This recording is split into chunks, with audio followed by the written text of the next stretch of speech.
Are you ready? I'm ready. Are you ready? Yeah. What episode are we on? 206. 206. All right. You got a whole like fuck the seagulls haircut going, man. What the hell? Yeah, man. The hell? Look at the camera. Look at that. Look at that. That's not Nakamura. That's fucking seagulls, dude. I don't know what you're going for. It ain't happening, bro. No? No. Huh? Can you see? I can see out of my good eye. I'm gonna call you Carl. Coral. Coral. So you can go back around the pop culture. What's Glenn's favorite restaurant? Coral. It's Popeyes.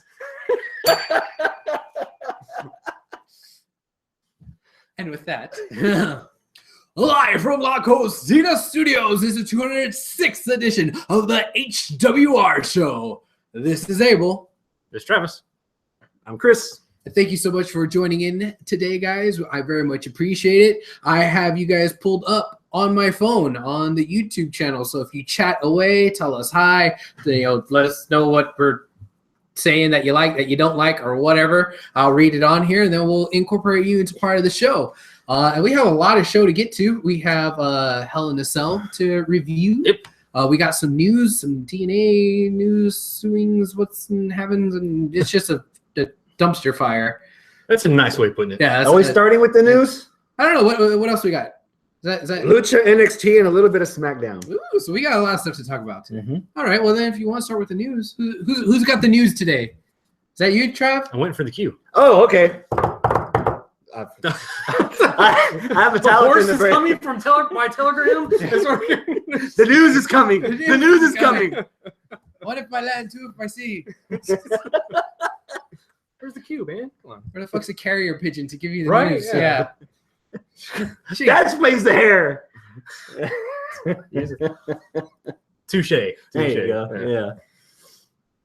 All So right. hit us with the news, Travis. All right. Okay. So got a few things going on. I know you just mentioned it just a second ago, TNA. I'm going to get to that here in just a second. One thing I did want to bring to everybody's attention in case you haven't been seeing on the news sites, but there's a company out there called Flow Sports.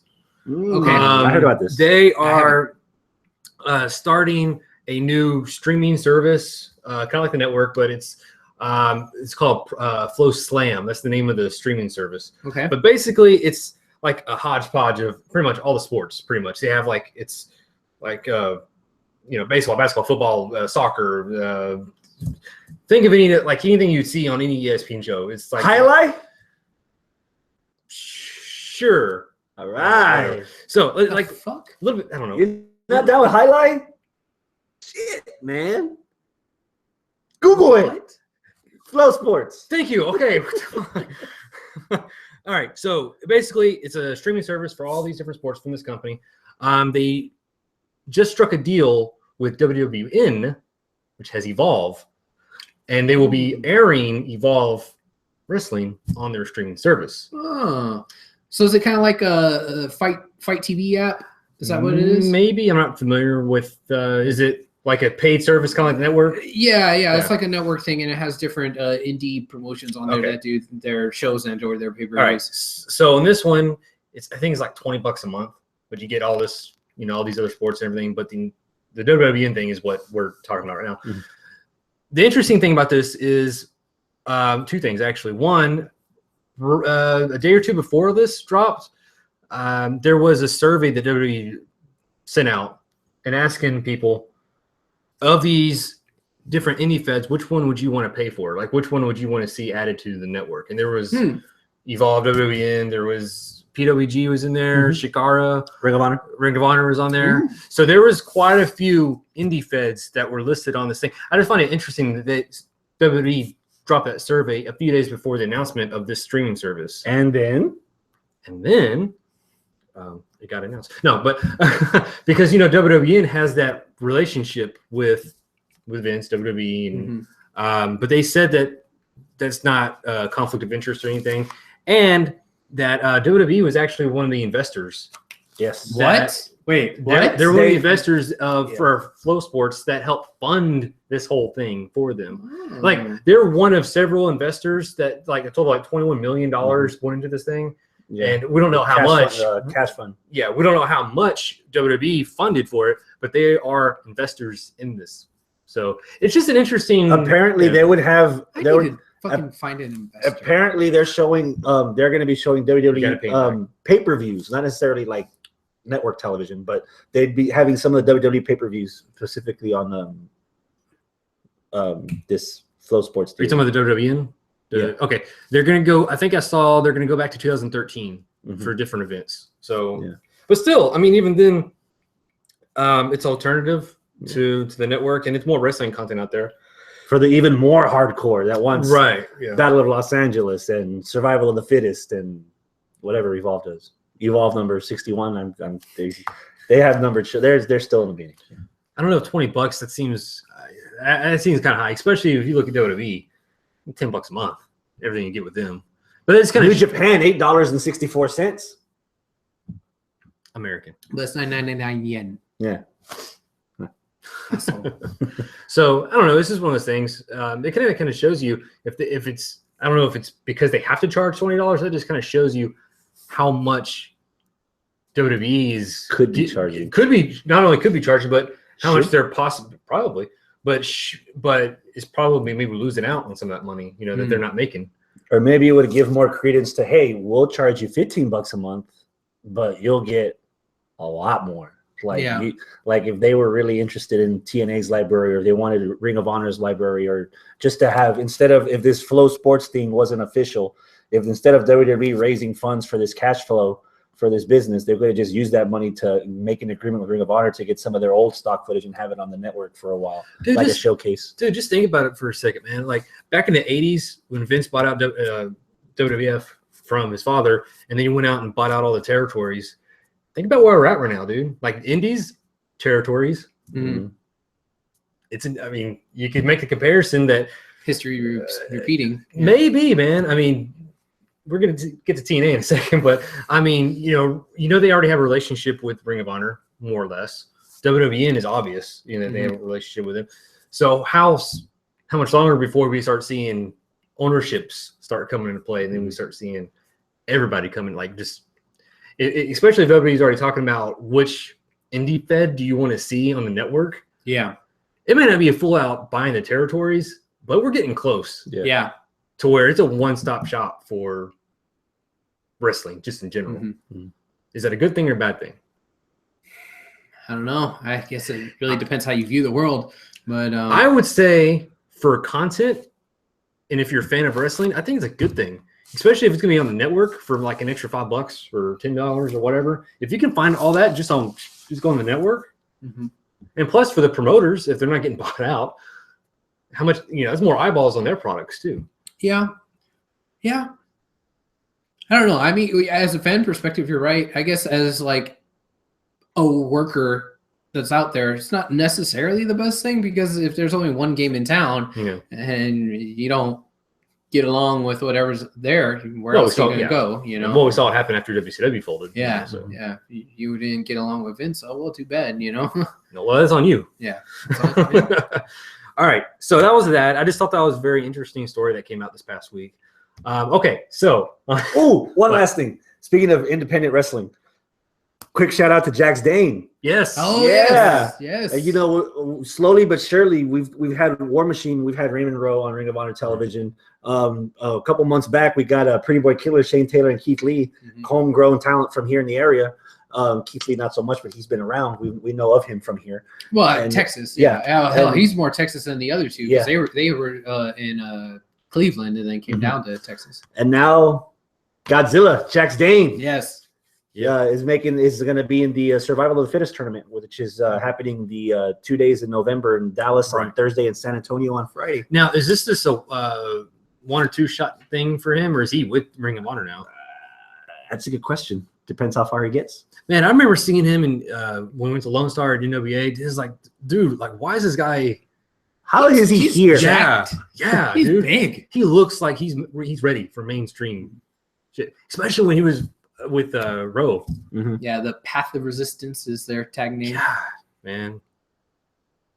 Yeah, that was good. Yeah, both of them. I don't know, like Raymond Rowe and Jax Dane, both of them.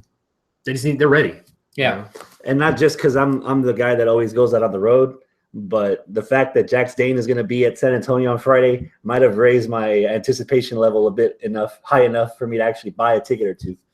Well, if it's San Antonio, that's not a bad. I mean, Friday night. Yeah, I can 2 hours. get back Here, out that's early. not that bad. You know? Yeah, you can get out early from work. It's not a bad. Not with the way you drive. Yeah. But that was it. That's the closest we'll get to a teleportation machine. The way Chris drives. Yeah. You wanted me to mention Undertaker. Oh, sweet Jesus. Shed some light. All right. If we haven't had in the last 10 years of the death of kayfabe, I just think it's fucking annoying that you were willing to keep the Undertaker's character so sacred that you won't really do anything for him besides what you see on WWE television, to all of a sudden seeing pictures floating on Facebook and Twitter of Undertaker in line with his wife to get into the Cleveland Cavaliers, dressed in full Undertaker garb. I'm waiting for the video to pop up if I haven't already found it. They probably did something backstage in the locker room where the Cleveland Cavaliers met Undertaker, and there might have been like a ceremony when the Cavaliers got their championship rings. There might have been a ceremony. Undertaker might have came out to do his pose or congratulate or something. Like, come on, man, with Undertaker, really? I don't know if he was in line to get in or anything. I don't really know what the hell he was doing. I can't imagine him standing in line. No, not outside, but there's like an administrative entrance where VIPs go in and yeah. The only other picture aside from the picture that's everybody's seen that was just him at head on in the full gear next to his wife was one that was taken over his shoulder where he's greeting is Kevin Love, is that his name? Yeah. Kevin Love? Yeah. He was like greeting him or whatever. So I was like, well, maybe this is a thing just for the players. I don't know. And even then, Kevin Love was walking around drinking champagne with a Steve Austin smoking skull belt. Like, they picked the wrong guy. Like, even Steve Austin, he's the kind of guy that'll go out there and drink with anybody. Yeah. Like, but why are you going to have Undertaker in character when you've done so much to try to, like, not have him come across like anybody else on the roster where you could just, like, pay him $100 and they'll go? Yeah. Well, add a couple zeros to it. But basically, still, it's just, it just kind of rubbed me the wrong way a little. Speaking of appearances and things like that, I don't know if it's a big deal or not, but I know Bellator was in Memphis, and Bobby Lashley was doing a signing at Jerry Lawler's bar. Okay. And then Jerry Lawler, he went to his fight. He was taking pictures of him doing his fight. Apparently, he won the first round. Oh. But okay. I don't know. Some people were talking about that as Jerry Lawler, WWE, Bobby Lashley, not WWE, basically. Yeah. Could that be some writing on the wall for anything? For Lawler or for Lashley? Well, I'm thinking Lashley. But, I'm telling you, if Lesnar kills Goldberg in like 10 minutes, that's Lesnar's next opponent. You can book the fight however you want to do it. Shoot style, wrestling, whatever. A couple of good, decent vignettes from WWE can make Lashley as just as much a threat as Lesnar has been. And if Trump gets elected, they could just replay all the stuff from WrestleMania 23 and like, hey, look, Lashley fought for Trump, blah blah blah. Now he's gonna fight for you against Lesnar or some bullshit. It's just bad enough to work. Yeah, bad enough that Vince will do it. I don't know. It's just one of those things where I think we all agree that we've seen some of the best stuff coming out of Lashley this last year. From what we saw of his heel turn, of his heel work, his champion, and everything that. One high above everyone else. It's the sweatband, dude. The sweatband right across that changed everything. I mean, give it up to Lashley, dude. I mean, like putting on his best work of his career in wrestling and being on top of his game of MMA. You know, where stuff like CM Punk has laughed at, and Lesnar, he's kind of a one-hit wonder at this point as far as what he's doing in the ring. We'll get to that later, I'm sure, but. I just wonder if some officials higher ups are looking at Lashley now in a different light than what they looked at when he was in WWE originally. Yeah. Do you think he's the best rehabbed wrestler post WWE career? Like rehabbed as in he made himself better somewhere else? Leaving WWE. Like AJ's obviously been rehabbed better because after he left TNA, but he's not from WWE. Like Johnny Mundo and Lucha, is he better off? Are you talking about just in wrestling? No, or just from WWE that left and that made themselves better. Like Lashley's a whole lot better now than he left WWE. A better wrestler, I'd say so, but more well known or character. Not really. I say Batista. Well, yeah, he's like swimming in money right now because he's in Guardians of the Galaxy. Again, it's what metric are you going by? Yeah. That's what I was asking. Wrestler or like what? Yeah. Yeah. But I don't know. I do think Lashley's definitely a better wrestler now. Oh yeah. But better character? I remember just not even like 2 or 3 years ago, it was babyface Lashley In TNA, Yeah. still the boss, he Bobby had, Lashley. He had like just that literal baby face Yeah. on him, and I think it's gone away. Like I don't. But Yeah. has It's the headband. headband. What's the headband? it's a headband. Fucking headband. All right. Do we have more news? Yes. One last thing here. We're just gonna close this off. Oh, here. because I got another news thing too. Is this the big news here? Oh, actually, something you brought up. I don't know if this is what you're gonna get to. Turner. Yes, the Turner Broadcasting thing. Okay, this was a little misleading when I first clicked on the link. They got you, bitch. It got me, but it Damn was clickbait. But it was from Forbes, so I didn't expect Forbes to be just You ain't clickbait. got no money. Why the fuck are you reading Forbes? Well, I don't know. Why is Forbes interviewing wrestlers now? exactly. It was on Facebook, so I wasn't on Forbes' website. Well, if it was on Facebook. Yeah. But Forbes put out this thing in the article title, the thing to click on read, Turner Broadcasting getting back into wrestling with Lucha Underground. And I was like, what? Click. And then I read the article. Yeah, sure enough, Turner Broadcasting used to be the ones that did, WCW and all that good stuff. They are airing Lucha Underground in Germany? What? Okay. Because Spanish is the 46th language in Germany. I guess so. Guten Tag. Yeah, I guess that's kind of cool that, hey, Turner Broadcasting is getting back into wrestling. But then again, it's like, it's in Germany. Does that really count just for Lucha Underground? Like, I mean, can that spawn off other, relationships with wrestling in different countries, namely here in the States? Does that mean they're going to pick it up here? Well, I doubt they're going to pick it up here because, Rodriguez wants El Rey to be the channel that'll, take off here. So maybe El Rey's not in Germany, and that's why there was, some rights that were. But I don't know. Like, at first, that sounds really exciting. Turner Broadcasting, get it back into wrestling. Fuck yeah. But then it's like, in Germany. The interesting thing is, after when I saw the headline and everything, I was thinking, okay, Turner Broadcasting. It's like, wait a minute. For any show out there, you get to a certain number of episodes, that's syndication. Yeah. So I don't know if it has to be the end of season 3 or whatever the case may be, but maybe Turner could work out something where we start seeing reruns and shit like that on different different channels. So good for Lucha Underground getting more exposure in more countries. Yeah. Good for them. All right. So that was it on that one, right? Yeah. Okay. So here we go. Oh, our buddy Dixie. Oh, Dixie, darling. Yeah. Impact is just. I know Chris is tired of hearing about this. And we've said this several times. Everybody said it. It's like it's dying. It's dying. It's on its last legs. It ain't gonna last longer. Over the past 2 weeks, there's been not one, not two, but at least, unless I'm miscounting, there's been 3 lawsuits that has been announced. That's the only ones that have been announced. That we know of. That we know of. That's against Impact Ventures, I think technical term for it. Like that. Impact Ventures. I think the most well-known one is with Billy Corgan. With the president of the fucking company. Right. Yeah. He's doing. Yeah.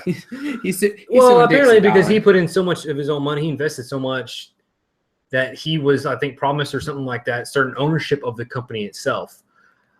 When he put in his own money in, Dixie turned around and she went somewhere else to get more money, negating the money that was needed by him. Mm-hmm. So he's obviously pissed. Yeah. Because that's the whole reason he got into this thing, is to get ownership of it. Mm-hmm. So there's that one. Let me see. Another lawsuit was, the most recent one was from Bank Direct. They actually Bank Direct. They borrowed $400,000 last year. They paid back half of it, mm-hmm. and haven't had a payment since like July or August or something like that. Wow. So they still owe $207,000 to these people, which is basically, it's a payday loan. Yeah. They didn't pay back a loan. Wow. So there's that one. There's another one from, I think it was American Express Travel, mm-hmm. right? The other one. Yeah. So wait, American Express, like the credit card. Right. They just owe money for the credit card. travel expenses for Okay. like, you know, things like that for the wrestlers and shit. Okay. Which makes sense, I guess. But I mean, Does it say how much that is? I didn't look the numbers up on that, but it's in the thousands, hundreds of thousands. But yeah, TNA. You get a lawsuit, and you get a lawsuit. That's the thing, dude. Like these lawsuits are just adding up. I think one difference was he's saying that there's more debt than value. Yes. And Dixie's saying there's more value than debt. So that's what they're looking at right now to see where all these debts going. Billy. Yeah. So it's just a mess, dude. It does sound like a mess. It's a big clusterfuck. Yeah. If you want to use wrestling terms. Yeah. I mean, I'm not a small time wrestling lawyer, but when I went to go read, It's okay. Dixie doesn't have one either. Yeah, I know. When I went to go read the like in-depth article of what's going on between Billy Corgan and TNA, there was a lot of stuff I didn't quite understand. So it gets really technical in there, at least for somebody like me. And I don't know, maybe there's a listener out there who's like, no, duh, Abel, this is what's going on. Well, if you go to any wrestling website and you look at comments, there's a bunch of lawyers on there that know. No, apparently, yeah, nothing but fucking lawyers out. You knew so many lawyers were wrestling markets. Well, it's because of Otunga. Otunga was the one that blew that market wide open. Thanks, Otunga. Yeah, thanks, Otunga. But apparently, yeah, it has a lot to do with that the amount that Billy Corgan invested in, he feels like he got screwed on because TNA isn't worth as much as he invested, but he's still trying to get control. But while trying to get control and being part owner, there's a lot of information that they hid from him. Right. And then they try ownership-wise. Yeah, and then they try to take all of that and sell it to WWE out from underneath him while he was still owner. Apparently, like all these, there's so many ownership flaws in this whole thing because I guess some of these investors, they're owners, and it's just one cluster after another, and that's what he's trying to get unveiled. And apparently there's some information about WWE. Like he wants them to release all the information because that was one thing WWE was holding back on was there's no. I think he wanted to know if he wanted to know what the deal was, what the offer was. Right. Because apparently he didn't know what the offer was, whether WWE gave the offer to Dixie or Dixie gave an offer to WWE, and he doesn't know how much it is. Yeah. And the one other interesting point that isn't like all about the money is Billy Corgan wants to know where the Impact library is. Who owns it? Well, yeah, but also like where it physically is. Apparently, the guy who partially owns the company doesn't even know where the fuck the library is. Like, what? How does he not know where that is? The only thing I heard about the library itself was that there's an owner of it, but we don't know who it is. You've been like, I could tell you've been holding your tongue this whole time. You've been biting your tongue. No, it's just getting flashbacks to the Season 7 premiere. Like, I just want this episode to be over already. Yeah. You want Negan to come out and go to work on a... Was that mine? No. Oh. Really? I thought so. Okay. Was that Coke? Live TV, folks. I think it was. Here's yours. This is how much of... and he just flips the straw around. That's all he's doing. That works. Wow. Best friends. I was thirsty. Yes. I thought that was mine. Actually, no, I thought that was mine. So, okay, we see how riveting the TNA talk is here. All right, let's. No, fuck it. Are they making it to 2017 or no? They have tapings announced. Yes. That don't mean shit. They have tapings announced.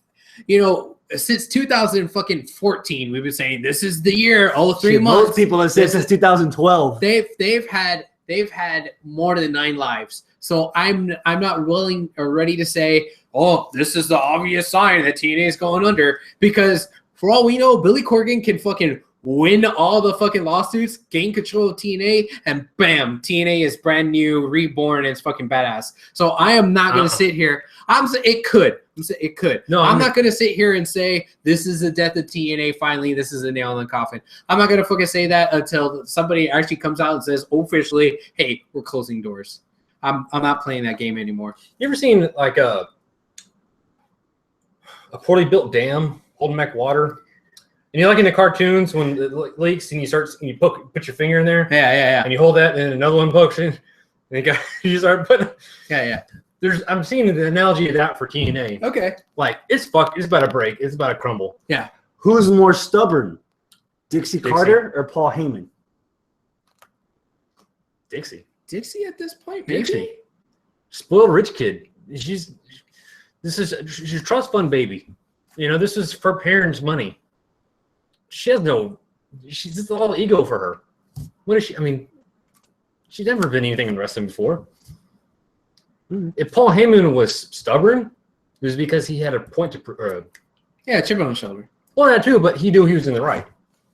Dixie is doing this because she's bored. I don't know. Like, She doesn't understand the concept of going to the gym, having a personal trainer, brunch with friends, which means orange juice and a little champagne, and then go home, pick up the kids, sit on your ass at home, mimosa, thank you, and don't do shit. That's basically what rich white women do. I work for a couple. I know. I don't want to know what you do. No, man, no. The only reason I was saying no to that, Latin lover for hire. If Bill Corgan was to win everything, then he gets ownership, which that by itself would be, I don't know. But anyway. I don't even know if I'd call that a win. Exactly. That's my point. Hey, if he could turn the shit around. No, Impact is so fucked right now as far as just name value. They can't even decide which name to use. Exactly. That's my point. Dude, no, seriously. If he wins, whoever comes out as owner, shut this shit down, take your time, rebuild everything, and open it back up again as a whole new fucking entity. Impact and TNA has got to go. Okay. Sound words of advice from Negan. Shut that shit down. Right there. Thank you. That's it for the news. Oh, Lord. God, that felt very laborious. Fucking TNA. It was fun. We have, you know, Yeah. it was good to have some time for news and things like that. Oh, yeah. You know, break us into the episode. All right. Lucha Underground.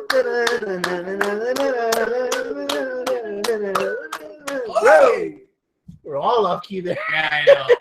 That's terrible. Dario's Death of Doom struck again. Dial. What'd you say? He said death. Okay. Dario's Death of Doom. Yay. You know, that sounds like it could be a thing on Lucha. You stupid It's idiot. a thing on HWR show, The Death of Doom. The story of TNA. Who's Matanza's victim this week? It was Killshot. Ah. Yeah. And I really enjoyed that match. In fact, that might be a match of the week candidate. It might be my pick. You know what? God damn it. That's my pick, too. That's your pick? Wow. Wow. How do you feel about that, Chris? I liked it a lot, too. Oh. Is your It's a pick? candidate. Is your candidate? It's Okay. probably not my pick, though. Not your pick? Okay. No. Okay. There's There's one a lot of good shit on Lucha this week, action-wise. Yeah, a little bit. There's that one sequence towards the end of this match where I think Matanza was on the top turnbuckle. And the Killshot got out of whatever he was going to do, man. And that counter and the kick, and then when he went down to the DDT. The DDT. Dude, that whole sequence is fucking awesome. Fuck. That DDT was sick. Yeah. Yeah. And Killshot held his own against him, too. Yeah. The whole match. Yeah, which was cool. I mean, you expect that out of, like, you know, maybe Puma, you know, or Phoenix. But Killshot, he's been kind of lower on the card than everybody else, even though, you know, they're giving him a lot with the new storyline and all that. But this match kind of solidified it for me. He climbed the ladder a couple of rungs for me. And this isn't the first time that somebody below the radar gets picked for this Dial of Doom, and your first thinking is like, this guy doesn't deserve to be in this match. And then by the time the match is over, you're like, okay. Yeah, that's how I felt. Won you over again, huh? Yeah, he won. Yeah. But slowly, the stock, for, in my opinion, for Killshot has been on the rise throughout this entire third season. I think the stock for me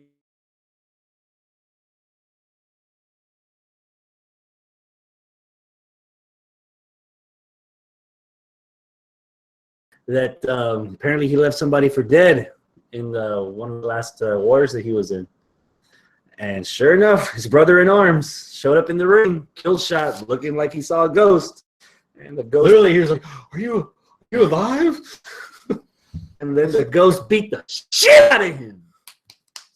Straight jacket, brainbuster suplex. Boo, trick or treat, bitch. Yeah. That won me over. Yeah. Straight jacket, brainbuster, suplex. I loved that. That was a nice move. And So wait. I'm confused. You said you're asking if this raised stakes here for kill shot. Yeah. You said yeah, but it was after the match. But the only thing it sounds like you're excited about was the dude that came and beat his ass down. Yeah, because there's more development in the character. Lucha does a really good job of balancing everything out. For me, up to this point, up until the last couple of weeks, kill shot was all in ring, no substance. Which was kind of like Pentagon Jr. in the first season. He's like getting jobbed out to everybody halfway through. He's just a masked dude. He chopped the Chavo in his premiere. Yeah, sexy star, like in the 4th episode. Yeah. And then by the end of the season,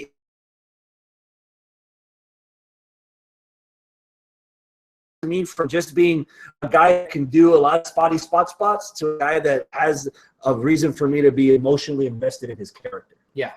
And that's where this part of him getting his ass beat by his old brother in arms is winning me over as for Killshot's character. Yeah, and you know, Trav, like you said, well, doesn't that say more for the other guy? Well, yeah, it does say something for the other guy, but you know, you don't have Batman without Joker, you know. So you know, the rise of an adversary has made him more interesting in my eyes.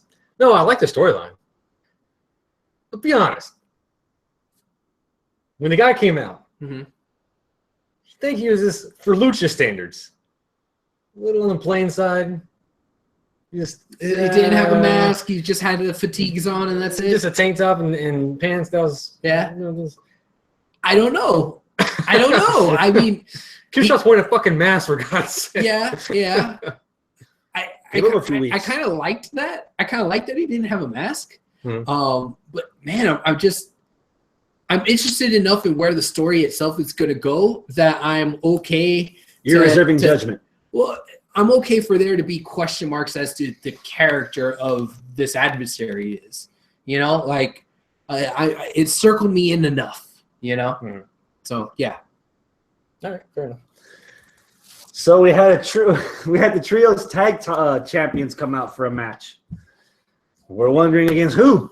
And then Dario comes out and explains that in 4 weeks, less than 4 weeks, Aztec Warfare 3. Okay. Matanza, #1 bitch.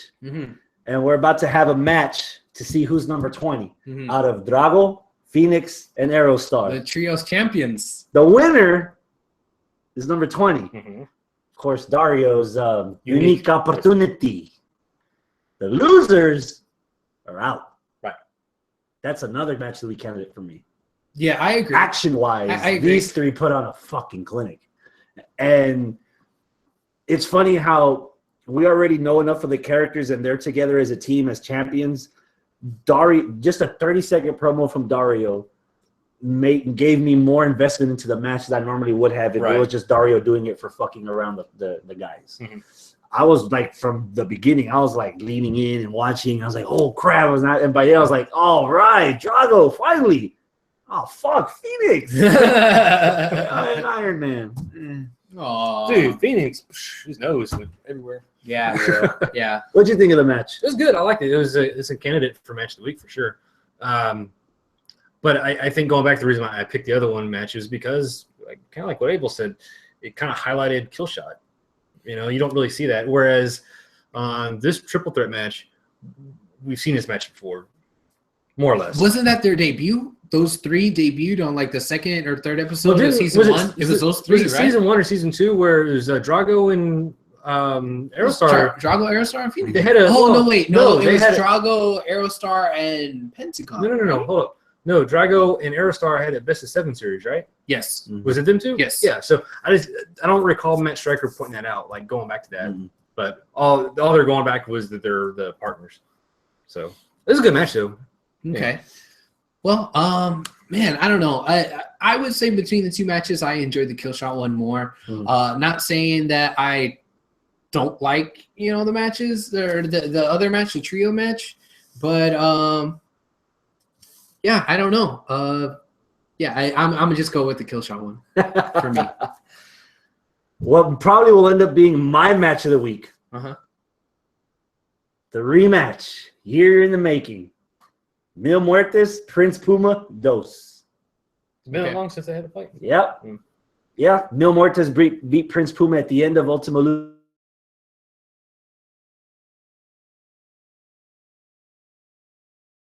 They had this fight, and dude, there's been a lot of matches where they've been in the ring against each other. Dude, there's fucking chemistry there, like all over. Between those two, and nothing beats a good counter like a solid right to the face, dude. Like consistently, Mil Muertes has the most awesome right hook, just the right punch to the face, and then he sells it by shaking his hand like to the face. Yeah.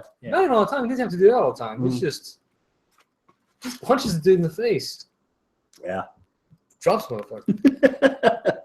Puma finally won it. That's my pick. But the other two are high up there. Yeah. Well, okay. Yeah. Well, what else happened on Lucha Underground? You want to talk about the Marvel credit scene? Because that was pretty cool. Going back to that was one of the aspects I liked last week with Ray and Chavo and them actually doing their going back to their legacies of their families, their fathers and all and everything else. But this one, it actually had Ray talking to Chavo Classic. Mm-hmm. That's right, I say classic, not senior. It was cool, and it showed like how much respect that Rey Mysterio has for the Guerreros, that he would go to him before he whips his Chavo's ass. They go further than whipping, because it said that I like the way Mysterio described the promo where it's not just that Rey's trying to be a legend in Lucha Underground, but there's something that's happening there that's bigger than him. Yeah. So it's not just him trying to be champion; it's something greater. That's which has been building for this ever since the series first started. And the fact that he's asking Chavo Senior, it's like, oh man. There's some. It was almost like a scene on a Godfather or something, where he just finds him and say, "Hey, nothing personal, but I'm gonna make you an offer you can't refuse." It basically was asking for his blessing, pretty much. Yeah. Look, I got to kick your son's ass. I was gonna make sure I'm okay with your family before I do it. Yeah. So it was cool. It was nice. It was a little bit different, but it worked. All right. That's it for Lucha. All right. Okay, cool. Well then, one more thing. One more thing. Last week, I can't believe I forgot to mention this, but remember last week? There was a sexy star. She was in a match. Can't believe I forgot this. The outfit she was wearing, man, is like a Halloween costume. It was like the Divas title belt. Like she was wearing it. Did you see it? It was like all pink, purple, and silver. She was wearing the Divas title belt as a costume. Happy Halloween, right? Like I didn't know they sold it. Apparently, they sell the Divas women's title as a Halloween costume, and Sexy Star was wearing it. Did she look good? Yeah, Sexy Star. What, Sexy Star? No, wait. It's who? Sexy Star. Hector says that his match of the week is the Triple Threat. So yes. Commenting on the live chats here on the YouTube. Anyone else watching, you could chime in as well. And if you're watching this on demand on YouTube, make sure you tune us in on every Wednesday nights at 8 o'clock. Yep. Ish. Yeah. Yes. One of these days, we're going to start at 8. No, we're not. It's supposed to be 8. Yeah. Sometimes at 8:05-ish. Right. We're becoming TBS. Oh. 8:05, daddy. NXT. All right. Yes, Travis. What's the first thing you remember about NXT? Oh, no. You quit asking what you remember questions. Because we're old men. We don't remember shit. And he's older than you. Yeah. Bitch. Was there a debut last week? Yeah. We kind of highlighted it last week because it was happening in the moment where we were setting up. Yeah. Roderick Strong and Austin Aries against a couple of fat fucks. Yeah. Oh.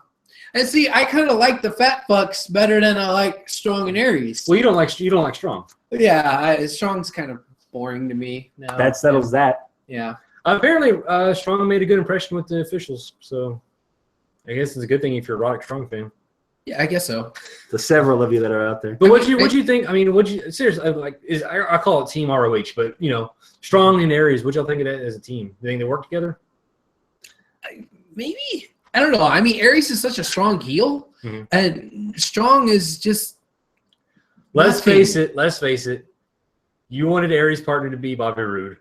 Dirty heels. No. I don't know. No, I don't know.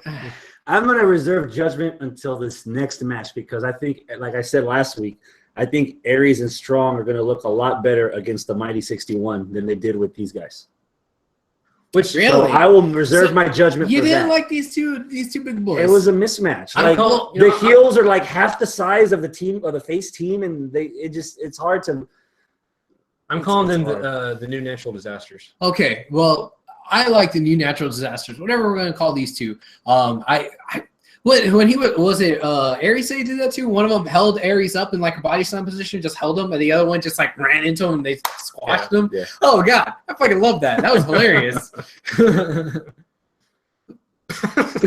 Okay, that was a cool, funny, cool move. Was there another tag team match? Or is that the only one for this week? I think that was the. You're the one with the notes, bitch. Oh, we cut a lot of shit out because somebody wants to talk about Nikki Cross. Oh yeah. I don't really know what to make of it.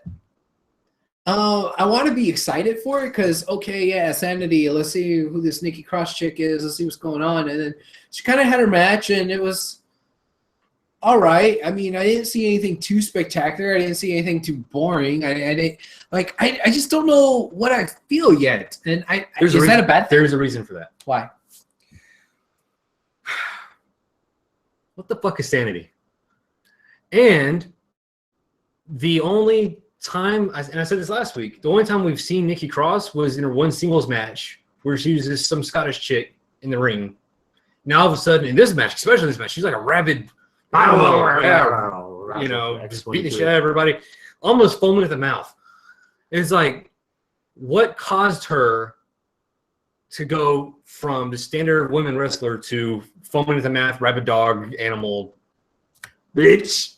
That's what I'm saying. And there's the reason. There's a disconnect there. It's not just you. Okay. Sanity, the name, all the entrance and everything, cool, whatever, but what is it? Exactly. Mm-hmm. I'm afraid that what's going to happen to them is something that happened to the Shield, which everybody forgave because, it was the Shield, they wound up being badass. But the Shield had a direction and they had a definition that kind of came into focus, but not quite. It was always off in the distance and a little blurry with the whole, we're the hounds of justice, we're fighting injustice, and we're fighting for what's right. Okay, what do you consider unjust? And they never fucking defined that. They never quite, and they always kind of stuck in my craw, but after a while, nobody cared because they were fucking awesome. I just have a feeling if we're getting an explanation of what Sanity is, it's going to be a while.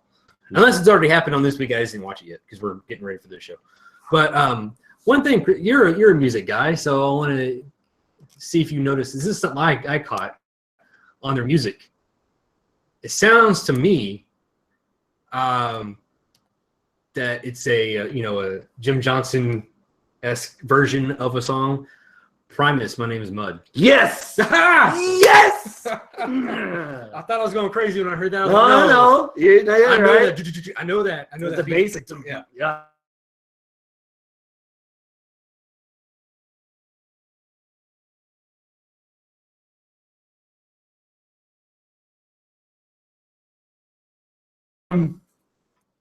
How about the pairing of Rich Swann and No Way Jose? That's the other tag match. Yes. There was another tag match. Yes. Genius part on creative to put these two dudes. No way, Jose. Can you handle it? No way, Jose. Can you handle it? Shut up! Ah! That was my Vince McMahon. Oh, you scared him off. What the?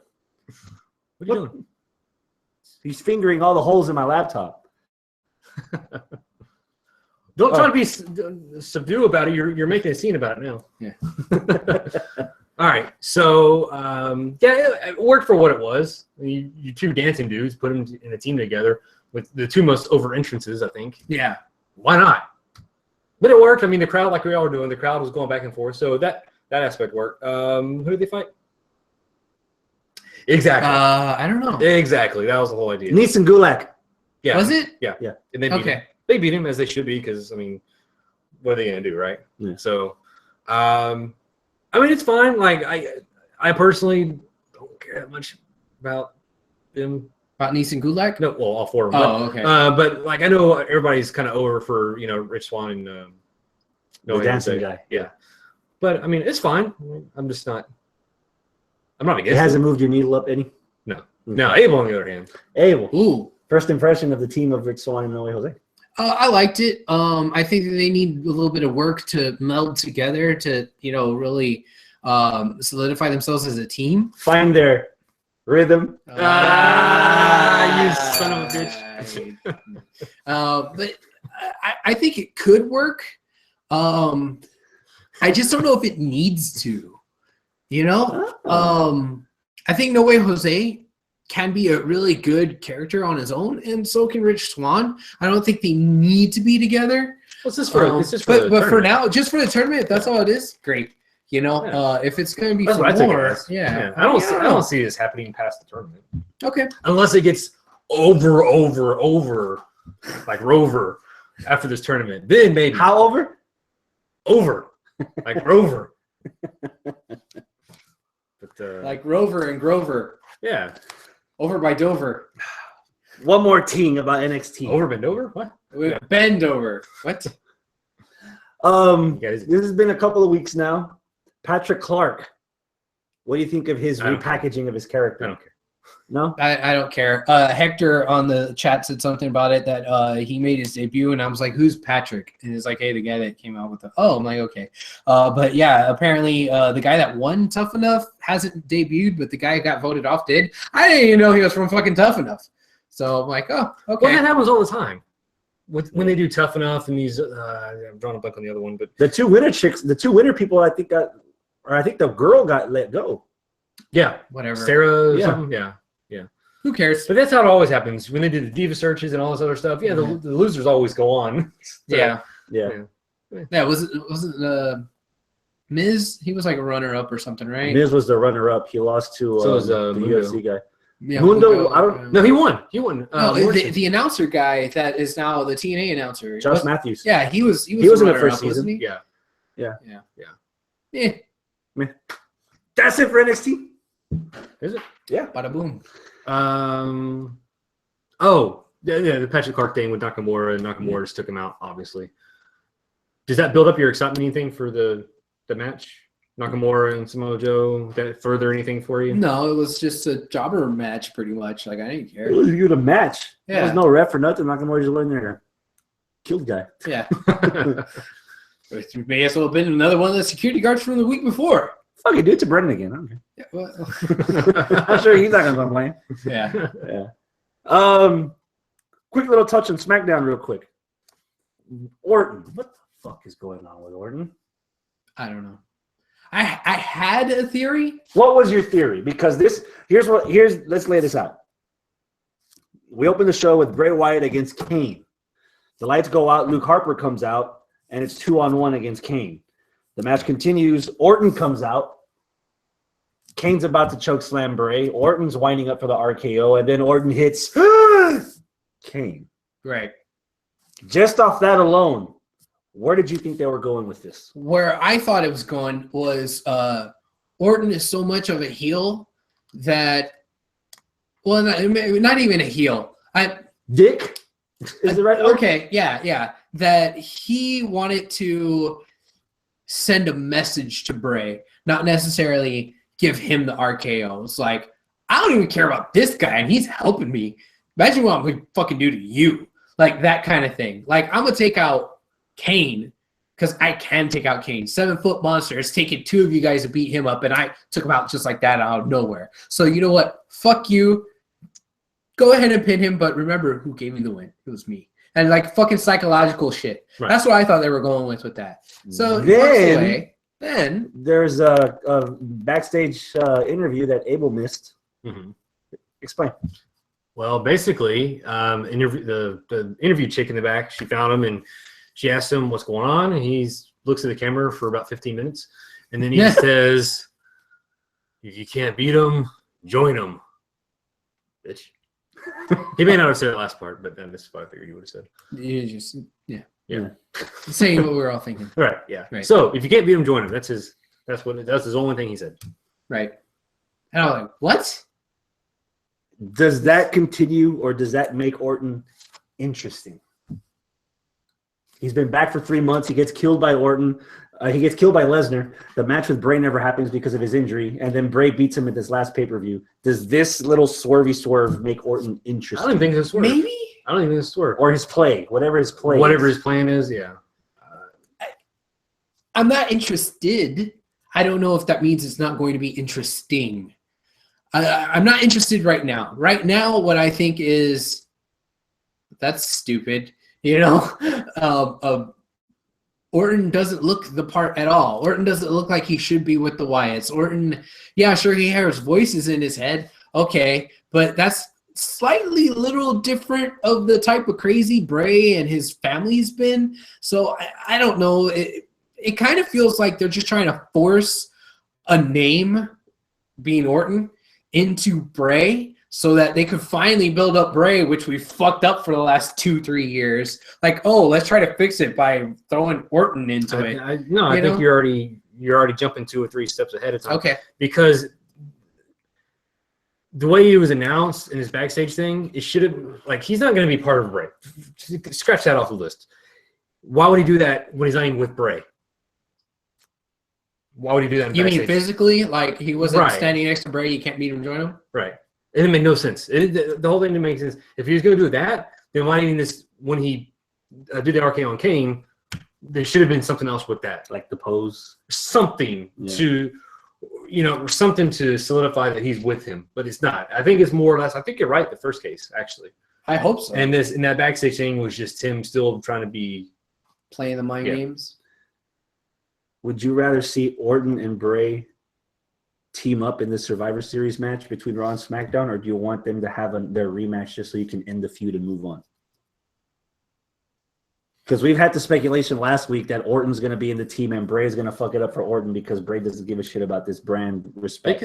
They can still go that route too, and then they can build it up for the next 3 weeks. That they are doing something, but I don't think they are. I think you're right the first time. But yeah, I can see them both on the team and shenanigans Maybe. ensue. Yeah. Because you have a breakdown in the SmackDown team, that means that Raw team's going to win. Raw's going to be on top. You can't have SmackDown on top, right? Of course not. Hell no. Yeah. But how cool would that be if you had a sweep of SmackDown matches? Yeah. That'd be interesting. But it ain't going to happen. Yeah. One thing that I was going to say on here, which is something else that a listener, Alex Martinez, brought up, is that hey, they tried to do this with Daniel Bryan.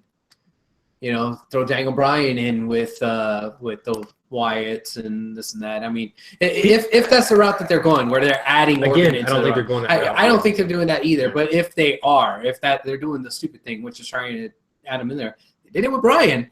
That was all kinds of wrong, and that wasn't even Bray's fault. It was whoever's decision it was to put Daniel Bryan with Bray when the money feud was Bryan to continue the chase for the heavyweight title. That's a whole other can of worms. If you're not going off an angle, you're just going off a character-wise, the only other name or the only other big person that would have fit to be thrown into the Wyatts that was bigger than what the Wyatts were would have been D-Bry because he fucking looked like one of them. But that's it. That's it. Like storyline-wise, situation-wise, he did, but not character-wise. Yeah. So yeah. Anyway, that's gonna get us. That's like I said, it's a whole can of worms. Yeah. Number 1 contender match. If Dean Ambrose wins, he becomes number 1 contender. Dude, I totally forgot that Dean Ambrose was the number 1 contender. I thought that he hadn't had his match yet from way back when. From Backlash. Yeah, something like that. Yeah. Backlash, where there was AJ and Dean for the first time. I remember the triple threat match, and I was confused. Like, well, he's getting 2 matches, he's getting 2 shots at the title. But apparently, like you said, you had to remind me before he had that match already. So this was him. If he won, he became number 1 contender again. Yes. Whatever. That's my match. Another match of the week candidate. Okay, because I agree. It was good, and that's all Dean and AJ. Yes. They had good chemistry with each other. I know you're gonna hate me for this, but so did Ellsworth. Okay. He was a great punching bag. Like AJ knew what he was gonna do for him to win this match. He beat the shit several times out of this poor guy, to the point where the poor guy gave AJ his comeuppance, and because of that, Dean got screwed out of all people. Right. You know, it was Dean's fault. He invited him there. Mm-hmm. Yeah, because he really didn't want to, if I remember correctly. At the start of the show, Yeah. Ellsworth was asking if he can go down the ring, and Dean was like, no. yeah. So It was okay. I'm enjoying this stuff with Ellsworth. It's funny.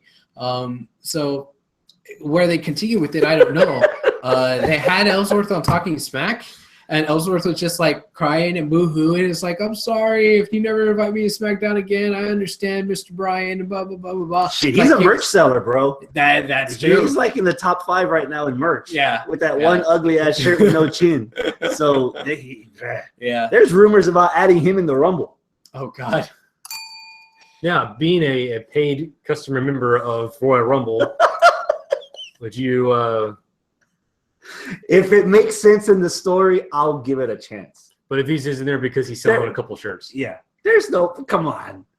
Realistically, do you even give him a snowball's chance in hell of even making it in the final 4 of the Rumble? no, I'm not even talking about that. I'm talking about if Santino did. No. I'm not even talking about that. I'm just talking about taking someone's spot. There's 30 spots. It's all right. There's 30 spots. That'll be fine. This is nowhere near Daniel Bryan not being number 30 at that other Royal Rumble. It was Rey Mysterio, and he got booed the fuck out. I don't think we're anywhere near that situation. I'm just talking about him being in the Royal Rumble, not number 30 or anything to him. Yeah, let him be number fucking 12 and get eliminated. Because we could always be 13. we could always be devil's advocate and be like, oh man, they didn't let my like fantasy pick Samoa Joe in. When in reality, we could say, oh great, at least there wasn't fucking Goldust or R-Truth rapping. So I mean, it's a Rumble. There's 30 fucking participants. There's always like 5, 4, and then one hits, and it's like, this fucking guy. That's how I'll be. You know, if he comes out, if Ellsworth comes out, nah, I'll probably laugh. I'll laugh. Yeah, I'll be chanting "die" like Creeping Death from Metallica every 15 seconds. Yeah. No, I don't mind us seeing a loser character because it's been a long time since we've had an intentional loser character. I mean, we have Sami Zayn and we have fucking Bray Wyatt. You know, but those are superstars. Those are superstars. They're not enhancement talent. A legit jobber character. Right. Your Barry Horowitz, your fucking Brooklyn Brawlers out there, Mikey Whipwreck. I like to see another guy like that. Stansky. Yeah, like let's have him be this generation's fucking Iron Mike Sharp, bitch. 1, 2, 3 kid. Or well, before he was 1, 2, 3 kid, when he was just Lightning Kid. Yeah, Lightning Kid, just lost all the time. Yeah, let's have a dude who's just like an adorable loser. Why not? Yeah, sure, whatever. Doesn't have to like him. Punk asses. Oh, hold on, Hector. Ellsworth should be in the Rumble, so he can hold the record for the least amount of time in the Rumble. No, they've already beat Santino. The record is like less than a second. Like Santino wasn't ready. Yeah. Bushwhacker Luke was before him. No, Bushwhacker Luke. He walked across the ring. Oh, it was Warlord. It was Warlord. Warlord and Santino did too. Yeah. For 1 second. They've already done that thing. Yeah. All right. Raw finally. Hell in a Cell this weekend. Yeah, but something got announced before then. What was that? It's official. Survivor Series. Lesnar versus Goldberg. Survivor Series. Lesnar versus Goldberg. Overall, just remind the audience. What did you guys think of Goldberg's promo, his return? 2 weeks ago or whatever? Yeah, we liked it. We thought it was really good. It was a good reintroduction of Goldberg, and we felt like, well, the match is going to suck, but at least the build started off well. Okay. Lesnar comes out in his hometown. Gets cheered. Yep. Everything was hot and popping. Yep. What happens next? Apparently, we weren't supposed to cheer Lesnar. What? Why? Yes, Lesnar's been being cheered for a while now. You think You can put him like in Timbuktu. You can put him in Corpus Christi. He's gonna get cheered. Yeah. It's Lesnar. He's omnipresent. Like he's not. You've heard this thing called Suplex City, right? Yeah. Yeah. It's on a video game. They've been hyping this whole fucking 2 months. In the fucking video game, they're chanting Suplex City. Yeah, it was pretty cool. How bad was this promo? It was terrible. Well, it was so bad that apparently Vince McMahon was livid after this thing. It was so bad that Paul fucking Heyman couldn't save it. Whoa! I just realized that. Fucking Paul Heyman. Paul Heyman. The guy that could sell condom to nuns. No. Nothing. Paul Heyman couldn't save this promo. And why not? Because apparently Vince wanted everybody to boo Lesnar and told Heyman, hey, get these people chanting for Goldberg and against Lesnar. In Lesnar's hometown. While he's wearing their colors, Heyman's wearing the purple. Wearing a purple tie. Yeah. And all this time, Heyman has been in support of when the fans start chanting Suplex City. And now, how weird was it for Heyman to be like trying to get them to not to chant Suplex City?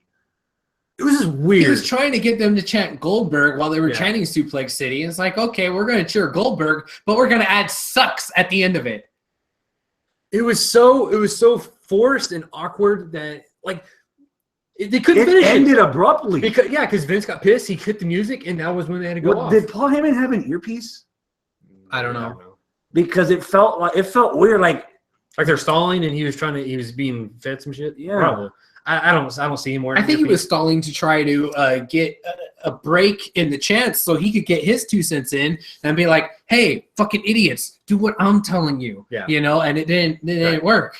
And I have a theory on why, besides the obvious reasons of where they're at and everything, but if it wasn't for being in the hometown, I think it would have been okay, more or less. But when you have a situation where you have Lesnar and Heyman coming in doing their same spiel that they do against all his other opponents, this is a different case.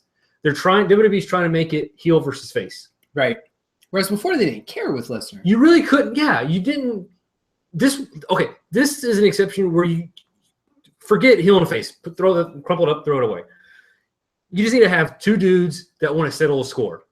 Fuck heels, fuck faces. This is just Goldberg's coming back for one last hurrah. Lesnar wants to wipe that blemish off his record. Yep. That's the only motivation you need for this feud.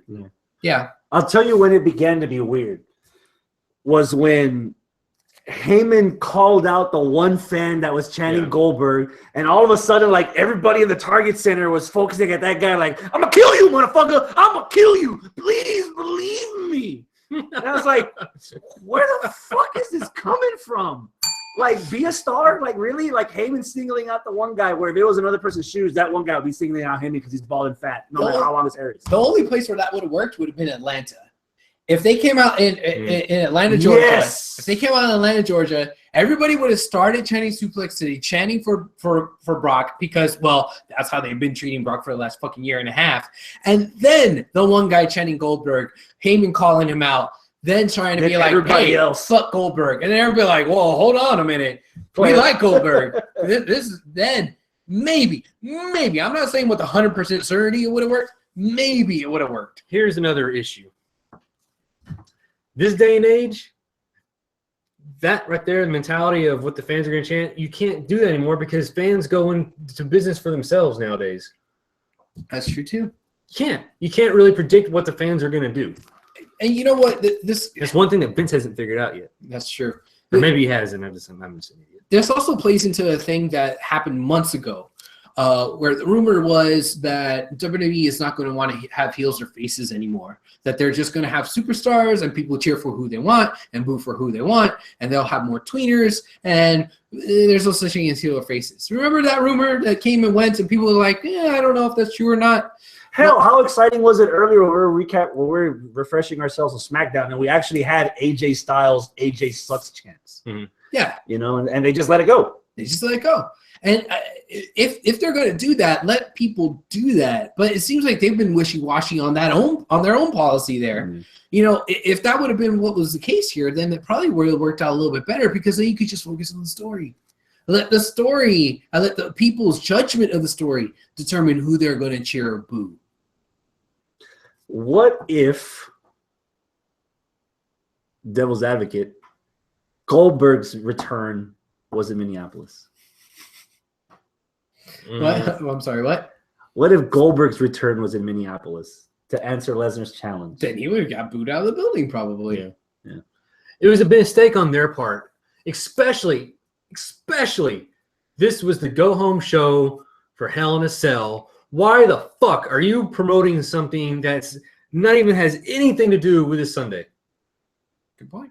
And you save the Lesnar for Sunday. No. You knew. Although it was on Raw. No, you knew that they're going to be in Minnesota. Lesnar was going to get cheered.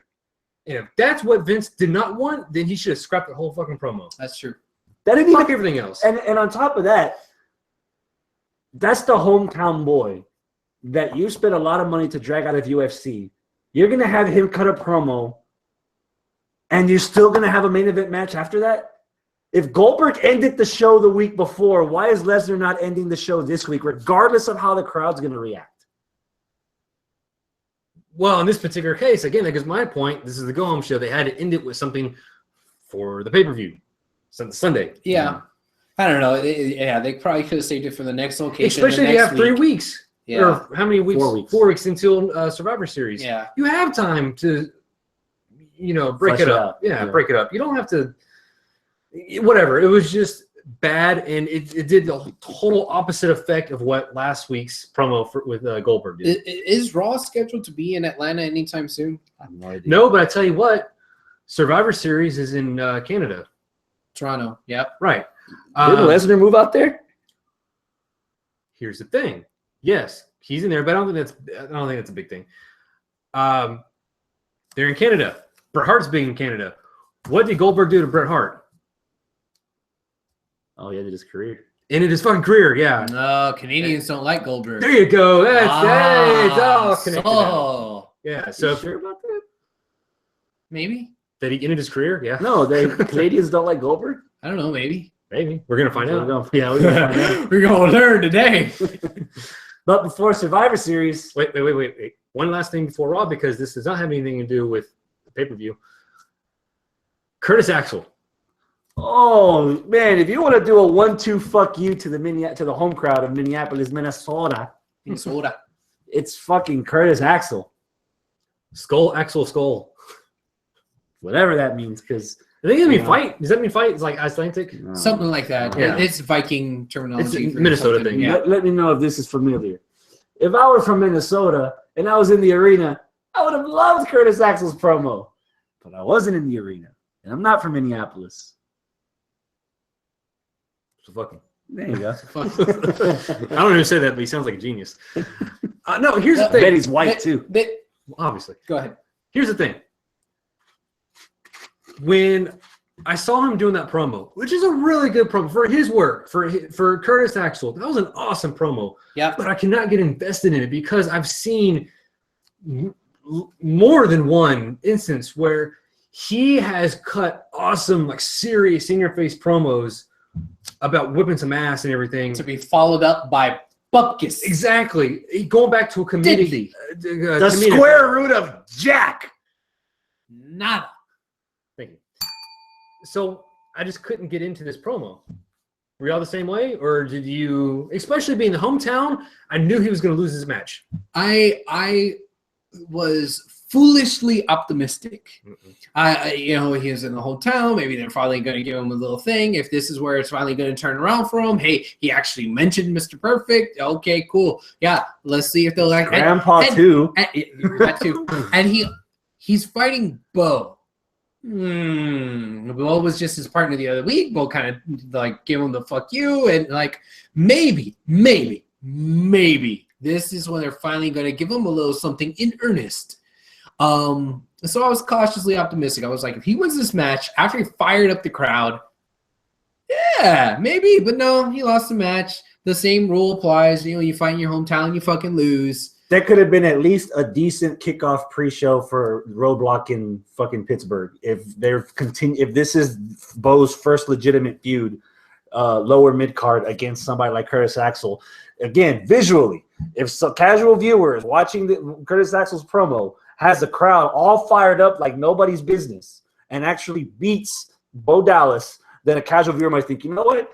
There's something with that guy. I might need to pay more attention to him. Yes. Like if you're a casual fan and you haven't been following all these wrestlers for so long, and you flipped it on and you saw this guy cut this passionate promo, the crowd was all behind this guy. Bringing up his grandfather and his father's wrestling heritage. Oh, that's Mr. Perfect's son? Oh, okay. I'll put the remote down for that. I'll see what you can do. Yeah. The crowd like doing the clap thing with him. Dude, that was over, man. And for what? For Bo? Like, where's Bo going to go with this? Yeah, seriously. Nowhere. Seriously. Get the fuck out of here, Poet, you didn't even know it. Bo doesn't even really need that. Bo is a character-driven wrestler. He's not a win wrestler. But it was a turn. He's a heel turn now, and for what? For nothing. Like, it's wasted. It was a waste. Yeah. But the other interesting thing about this, too, is that this should have been the fucking litmus test of what was going to happen later that night with Brock.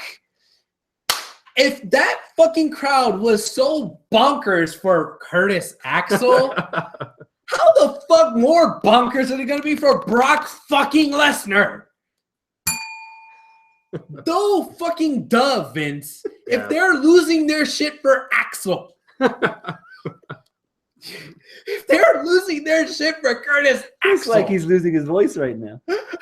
how much? Like they're not even going to have any shit left in that arena to give once Lesnar goes out there. And to add more fuel to the fire, there were several pictures on Facebook and Twitter of WWE officials removing pro Curtis Axel signs from fans. Why? Why? You want a break? He's going to cut a face promo and then you're going to take away shit that makes him more of a face? It's working. Even though that's not what you wanted to do, you wanted to put the fucking spotlight on Bo, but Bo is the heel, so anything pro Bo's opponent is fine. Why? Flip table. Oh my god. Asinine. You're not wrong. And with that, Hell in a Cell. Oh, now that This I'm Sunday. all lathered up, yeah, let's get to Hell in a Cell. You got room for more in there, buddy? Yeah, I'm okay. Bo looks like he just woke up with a hangover. Kickoff pre-show. I already don't care. You sure? 6-man tag. No, I don't care. Cedric Alexander, Lince Dorado, Sin Cara Okay. against Ariya Daivari, Tony Nese, Drew Gulak. Okay. Okay, so 6-man cruiserweight match. Okay, that's fine. Whatever. I'm not gonna tune in early. Yeah, none of those guys are guys that they've invested too much character into. So right now it's a flippy dippy cruiserweight spotlight. So to get the crowd warmed up. Yeah, they're gonna change the ropes back after, and then they're gonna go out and do some flippy dippy stuff that'll look nice and like okay. Anticipation level 4. 4. Well, since I'm not gonna watch it, 0. Why aren't you gonna watch it? I'll probably be on the road, fool. Oh yeah. Tell the people where you're going to be coming back from. San Antonio, Alamo City Comic Con. Whoa, what's going on at Alamo City Comic Con? Comic Con. Yeah, well, I mean, but more specifically, He's going for the sights, the sounds, There's an Alamo there. the smells. I'm gonna check out the basement. What? Oh, more specifically, it's a Comic Con. I don't know. okay, Sting and Ric Flair are going to be there. Oh, okay. That's what you get to. Damn it. Yeah, Sting and Ric Flair. That's not the reason I'm going, but yeah, Sting and Ric Flair. Oh well, okay. Doctor Who's also going to be there. Yeah, but he's already sold out. I missed him out. Who? Yeah. That doctor. The Punisher's going to be there. Yeah. Yeah. And Daredevil. And Daredevil's going to be there. I'm sure some hot cosplaying chicks. More than likely. There's a lot of attractive cosplay chicks in San Antonio. There's not the same fat people he always complains about when we go to ROH in San Antonio. Oh, all right. Yeah. So that's how much we care about the pre-show. Opening match. Do we know its opening? Dana Brooke against Bailey. Abel, what's your anticipation level? 3. Okay. 3. Should I ask for an explanation? No. Travis, your anticipation level. Travis, your anticipation level. Negative 14. Chris? 3. Okay. They've at least made an effort to tell a story here. Yeah, because arm wrestling. Ooh. God damn, that was so bad. But what made it even worse was, again, Dana? Minneapolis. Oh. No, I mean, yeah, dudes cheering boring and just shitting all over it already. Why can they say boring? They had an arm wrestling table out there ready to go randomly. Yeah. No, actually, it wasn't out there because when they got in, they were like, "Oh yeah, we're gonna fight," and then Dana Brooke was like, "No, we're gonna have a match with an arm wrestling Right, match." that's what I'm saying. The table was put at it in ringside. there. Yeah, it was at ringside. Yeah. That's what I'm saying. Oh, okay. Anyway, I don't care. We're just talking about this. What's next? Bullshit. Come on, let's go. Fine. Main shit. Bailey's winning. Cass and Enzo against Doc Clown. What's your anticipation level? Maybe 4 or 5. Somewhere there, around mid-range. Yeah. I'll go with about 6. About 5. Yeah. All right, who you got winning? I'll tell you. Club. Okay, all right. You're taking too long. I was going to say the club. God damn it, they need a win. Yeah. A big win The club against needs a somebody of relevance. Yes. If they don't win, then what are you going to do with them? And I'll venture to say that at this point, I mean, if this becomes a trend, then it'll be bad. But at this point, if Cass and Enzo lose, it'll be okay. Right. Because they get over on their mic skills. Right, Now, exactly. if they wind up being like fucking the Wyatt family where they're only relying on their mic skills and they lose, that'll fucking suck. But in this instance, I'd rather the club win. Not only can Cass and Enzo get over with mic skills, they can even get over without mic skills because they didn't have a fucking mic. Dude. Minneapolis, for all the shit you just gave them about Channing boring for all the women that were out there. Yes. They were on fucking point filling in for Cass and Enzo. Yeah. That was a sight to see. Even Travis was like fiddling around on the computer and he turned around and goes, all right. Like if you would press that motherfucker right there, you doing something. You got a reaction on me. Yeah, there you go. Let's pause right here for a second. When is the last time that Minneapolis has been a city where the crowd has been such a fucking thing that it's been like, wow, this is something to talk about? I don't know, but I said that about Houston. Yeah, that happened the last time they were here. Yeah. Like, wow. There's like a renaissance of wrestling assholes that are showing up at all the different shows. wrestling cities. We're taking over. It's not just Brooklyn anymore, apparently. Nah. Everything from here on out are title matches. Ooh. Brian Kendrick versus TJ Perkins for the Cruiserweight title. Ooh. What's your anticipation level for this? Rivalry in the making. I'm at 25 years. Since they were kids. Playing Nintendo 64. Oh. Are you done? I gotta be one or two more, but I'll say them. Go ahead. I'm at about a 7. Okay. I like the fact that it's a championship match with two wrestlers that I like. The part that is lacking, the reason why this isn't a 9 or a 10 is because of the too much on the noseness of, that back when they were training and they were coming up and the fucking video game phrase references. Let's pull up our memory file to find out how long we've been together. Oh, man, I hope I don't run out of lives. Yeah, like, dude, okay. That's too much right there as far as character development goes. They're putting way too much onto TJP with the fucking video game bullshit. And then they're being way too on the nose with the actual storyline itself. Like, every time that they talk, there's nothing progressed. It's just them reiterating the fact that, hey, you used to be friends with me. I used to be friends with you. And that's it. Like, damn. Like, they just keep hitting on Enough. We get it. You knew each other. You said this for weeks. You like video games. He trained you. He drove you when you're too young to do anything. I'm tired of this fucking story. I don't care about TJ Perkins anymore. I want TJ Perkins to win because I want Brian Kendrick to go away. The reason being because they fucked over his character so bad from the Cruiserweight Classic about his last chance. This is all I got.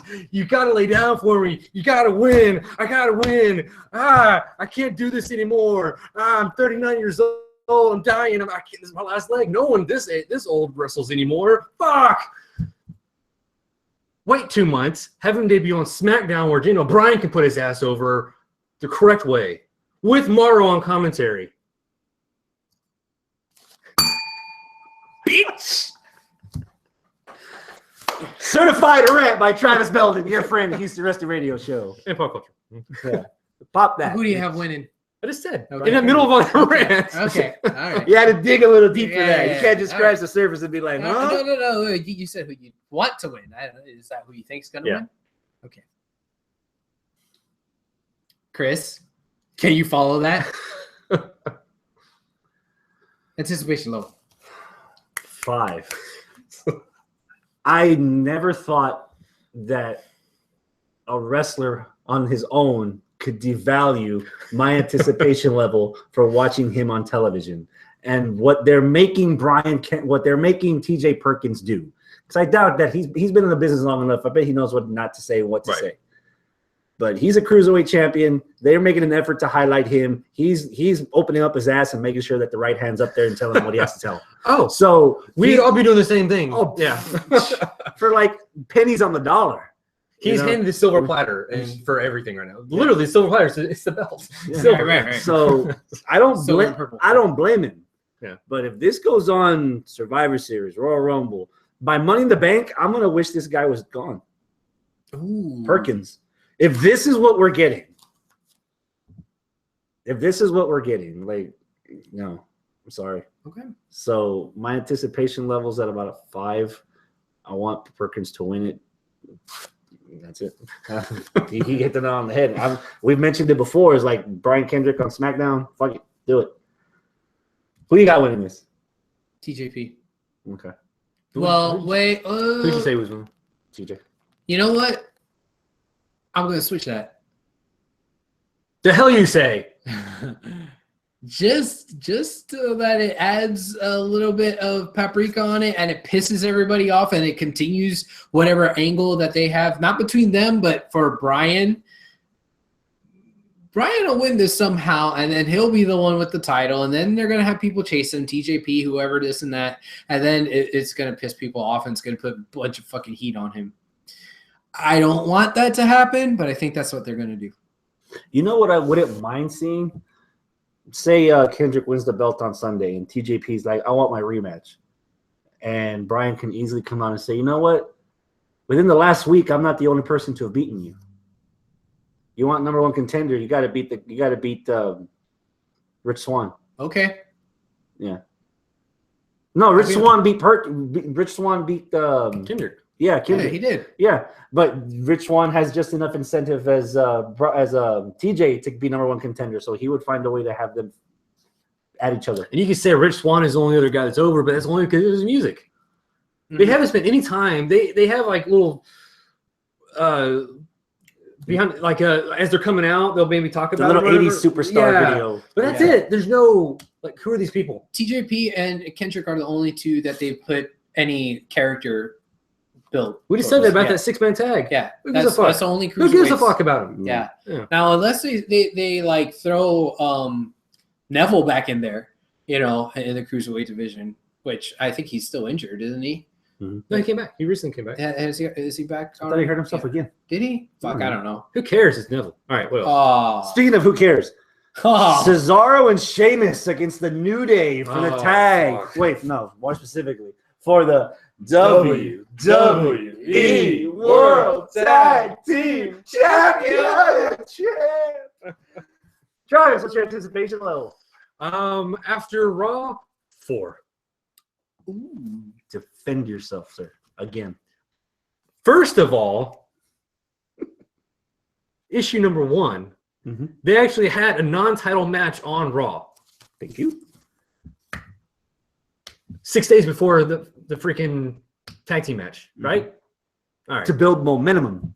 Yes. All right.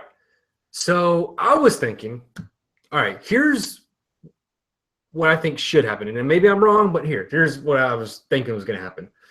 This particular match, right? They them being Sheamus and Cesaro, they're still at odds at each other, obviously. In this match, they're about to win this match, but they bump heads with each other, or they're uncoordinated, and they mess up at the very end, and New Day pins them 1, 2, 3, easy, right? That leads into the actual title match on this Sunday, and that's where we're going to see they're finally on the same page, and that's when they, able to overcome the New Day, and they win the titles. What happened on Raw totally went 180 from what I thought made more sense booking wise, right? Which is no, they actually beat the fucking champions in a non-title match, which basically means they're gonna lose on Sunday, right? Law of reverse momentum. Is this all because of how long they've had the belts? I think so. They've mentioned it already. They've put the fucking number out there. Demolition? Is that what it is? Yeah, the record holder's Demolition. So Yeah. now we're waiting for them to beat Demolition. That's my pick. New Day are going to win just so they could chase that record and have that new record. Ridiculous. Yep. That's what WWE is going to do. They did it with Nikki Bella. They did it. They have wasted so many teams. It's just like you take Cena and divide him out by 3. This is what they're doing. It's Super Cena times 3. What is it? Add a little chocolate. Yeah. Ooh. It's like I'm sure there's a Dragon Ball Z analogy in here somewhere. I'm just missing it. But whatever. Add some bootios. Yeah, add some bootios. Yeah, there you go. Oh, fuck. Whatever. Okay. What? That's me. I just have New Day retained. Oh. It even hurt you to say it. It did. Anticipation. Are you completely done with the New Day? I like it. Like they're entertaining. Like I'm still like 2 or 3 weeks ago when they came out with Jericho and Kevin Owens. Man, that was gold. They can do really good stuff, but their matches, they just don't make sense to me. They can still do good stuff, but booking wise, I've said it over and over again. They're the faces, but they outnumber the heels. Okay, yeah. That's already one thing you're already screwing up. And I think that the defense that you always used to use is the best defense against the New Day being the title holders, is that they don't need the titles to be over. They don't. I still like the New Day. Right. They're entertaining when they show up on my screen. When you hear Biggie go, oh, whatever place they're at, I'm like, yeah, fucking New Day. But I don't think they need the belts. They don't. Now, if they're just doing it just so they can get the record, it's kind of obvious, and it'll take me out of the ending of whatever the match is going to be. I'm calling it right now. New Day versus Cass and Enzo, WrestleMania. That's what all this is leading up to. Mike Battle versus Mike Battle. The promo's going up. And until then, New Day's going over. Not to mention on their side of the coin, at least Sheamus and Cesaro gave it an interesting chance. Let them be part of the 5-on-5 men team and see if one of them can earn themselves a title shot against Kevin Owens. So my anticipation for this is at a 2 match-wise because they just gave it away for free. Yeah. This is no different than me complaining about Rusev versus Roman the week before the last pay-per-view that they had, giving it away for free when, no. So, and I've got New Day win. Okay. So that answers that. I'm not sure if I gave my anticipation level a 4. I can't remember if I did or didn't. Rusev versus Roman Reigns for the United States title inside. Wait a minute. You forgot one important thing. This is a triple main event. Oh! Triple main event. That's like triple chocolate frozen yogurt. Whatever. Because there's 3 chocolates apparently. Is there such a thing as as the New Day? Can you still say triple main event? Like what does that mean? Outside of WrestleMania? No, WrestleMania, every match is the main event. No, even at WrestleMania, they say triple main event. And even then, I find it a tough pill to swallow at Mania. You can have all the main events you want. One's going on last. That's your main event. Bitch. I posted this up on Answer HWR on our Facebook page. Which match should close this Sunday's WWE Hell in a Cell event? Gotta love our listeners. Aaron Garcia, Dixie versus Billy in a cage match. Elmer Navarrete, I'd rather open the door so people can leave. Oh, they gotta go check on their brisket.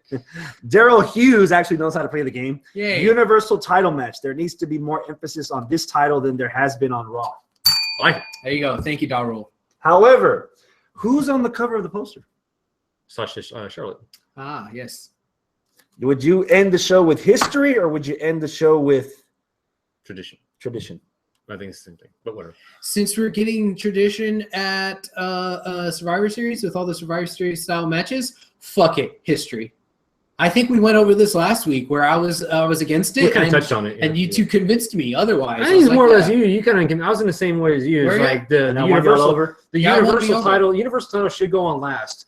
But however, there has been more build for the women's title match. It's in Sasha's hometown. She's gonna get the biggest pop of the night, more or less. Not to mention, I guess we'll transition to this match first. Mick Foley. Oh, Travis, you had some comments when as a promo was going on. Go for it. I did. Hold on, give me a second. I'm gonna throw in the word millennials. Go. Oh yeah. Mick Foley was pouring his fucking heart out, trying to get the point across these two millennial bitches that this is not just a regular match. This isn't a steel cage match or whatever the case. A cat fight. Yeah, this is a fucking Hell in a Cell. He nearly died in this fucking thing. Take it with some seriousness. Twice. They only highlight Taker versus Mankind in Hell in a Cell, but they never mention the Triple H versus Mankind at No Way Out. Right. Oh, yeah, that was brutal. That was like on a harder. If you put aside the fact that all the crazy spots were debuted on Undertaker versus Mankind, which was two. It was two crazy spots. Mankind over the and then falling through the cage again, but Mankind with Barbie on fire on the top of the cage, and well, visually it was more impressive, but the first one where he went off, that wasn't planned. He could have died. Yeah, Lucille never got caught on fire yet. Barbie's more hardcore than Lucille. Mm-hmm. So, although Janice probably has them all beat. Fuck Janice. With enough lube, I probably would. Oh, that'll hurt like a bitch. Take it like a man, champ. Oh, no, thank you. You sick fuck. Why do you think that outlet dominator's not working? Oh, my. Regardless, Sasha versus Charlotte and Foley trying to bring them back to reality. I don't know. Y'all stop me mid. Pouring his heart out. Yeah, pouring it out. Yeah. Millennial bitches. That's where I was at. Yeah. They're basically, no, and I say that with all due respect. Because like he's like literally crying, almost in tears, and they're like literally, okay, where do I sign? They didn't give no fucks about what he was saying at all. Like totally disrespectful, and I don't know. They came off as they almost no-sold it. Almost. They no-sold the fucking deal. Mick Foley literally told them, before you sign this, I want you to look me in the eye and tell me you understand what you're getting yourselves into. And neither one of them did shit but sign. Yeah. Oh, and the catchphrase, the $64,000 catchphrase that everybody makes noises when they say it. I'll see you in hell. Pee-wee's Playhouse and shit. Yeah. All that effort.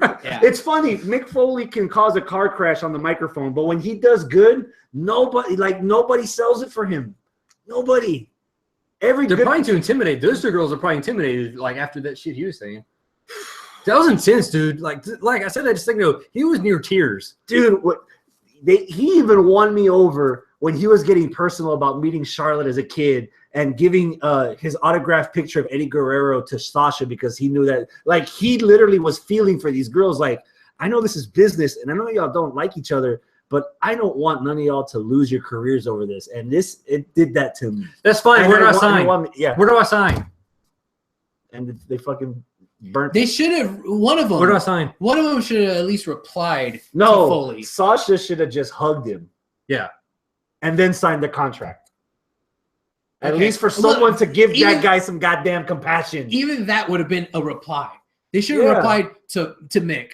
Mick, I understand what you're trying to tell me. I get it, but this is how much this means to me. This is how much beating that bitch. Charlotte's the heel. Where do I sign? I could kind of get it if Right. somebody else counterbalanced that. Yeah, And yeah. Sasha didn't. Yeah, Sasha should have.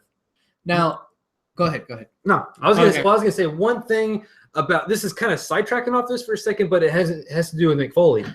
Earlier in the show, there was a backstage thing with Stephanie and Jericho. That's another thing, Jericho. Oh fuck. Stephanie's like, I got too much things to worry about you and your list. I got to run Raw, and immediately I thought, wait a minute. That reminds me. Where's the list? Oh Did you lose your list? no, It's in the shop. there you go. So we stole your list of Travis too, huh? Braun has it. So anyway. All right. My point being was she was yelling about how she's got to run Raw. And I was thinking, where's the fucking GM? Where's Mick Foley? Because before that thing with Sasha and Charlotte, he was never on the show. Mm-hmm. And then now he shows up in the middle of the ring. Mm. But before all of that, it's like it's going back to who's really in charge, and it's the McMahon show again. He's too busy having PTSD before going out there to talk about the Hell in a Cell. Anticipation level for Sasha versus Charlotte. Well, that kind of depends. And that brings me to something Hector's bringing up. The whole thing about this, whether or not it's going to be on the main event, and we're talking about, they're backtracking by saying it's a triple main event, this and that. Do you think, and this is the question, do you think the Boston crowd will hijack the show if the Sasha-Charlotte match is not at the end? Yeah. Yeah? You think they'll boo all over the fucking Universal title match and just shit all over it if Sasha and Charlotte don't end it? The Universal title match is not going to be as important because it's been evident the last 3 weeks the person that's most over in the Kevin Owens, Seth Rollins feud is Chris Jericho. Yeah. By proxy, the list. And if he's nowhere involved, if he's not involved in this match as a triple threat, which they could have flirted with, and technically they should have, that I'm Boston really crowd, surprised they did not. that Boston crowd, if Sasha Charlotte does not end the show, they're gonna shit a mile long over this. No, they're just gonna leave. They're going to go check on their brisket. You'll start seeing people walk out. You think so? Dude, this Universal title, we're done with the women's title, right? What's your prediction then? Prediction and anticipation levels. Prediction. This is a tough one. You know what? I'm gonna say Sasha. I don't know. I kind of want to say Charlotte though. I'm kind of torn, split. I'm saying Sasha. This ends it. You think so? She just got it off with Charlotte, and then I've had to play hot potato with it back and forth. I got Charlotte. Or Sasha. Blech. The anticipation level about an 8, but if it goes on at the end, fucking 10. If they save it for the end, I'm at a 10. But if it's on earlier, all noting. Apparently, Sasha has been training to put on more muscle. That's the last couple weeks for this match. Okay. To take more bumps. Ooh, okay. Regardless of where it is, I'm at a 10. Again, history. First time ever. In our generation, I'm watching this. Mm. I don't care where it's at. I'm watching it. Even if it's on the same time as Walking Dead? I will. Bitch. Yeah. Gotcha, bitch. I will watch it on split screen. I'll have Walking Dead on the projector. Screen, I'll be watching right here. Yeah, I'm going to have one eyeball there and one eyeball there. Like Lynn. However, I am more curious to see how that crowd reacts when Sasha Charlotte does not close the show. Okay. And I have let's talk about history. I have the match being called no contest. There is going to be some kind of spot that both of these girls can't wake up from, and it's going to be stopped. And that's how they're going to hopefully save the Mick Foley debacle by actually proving Foley right that this is not something you fuck with. Here's the thing. Here's the thing about that. No. I'm in a nutshell. No. Yeah. But here's the thing.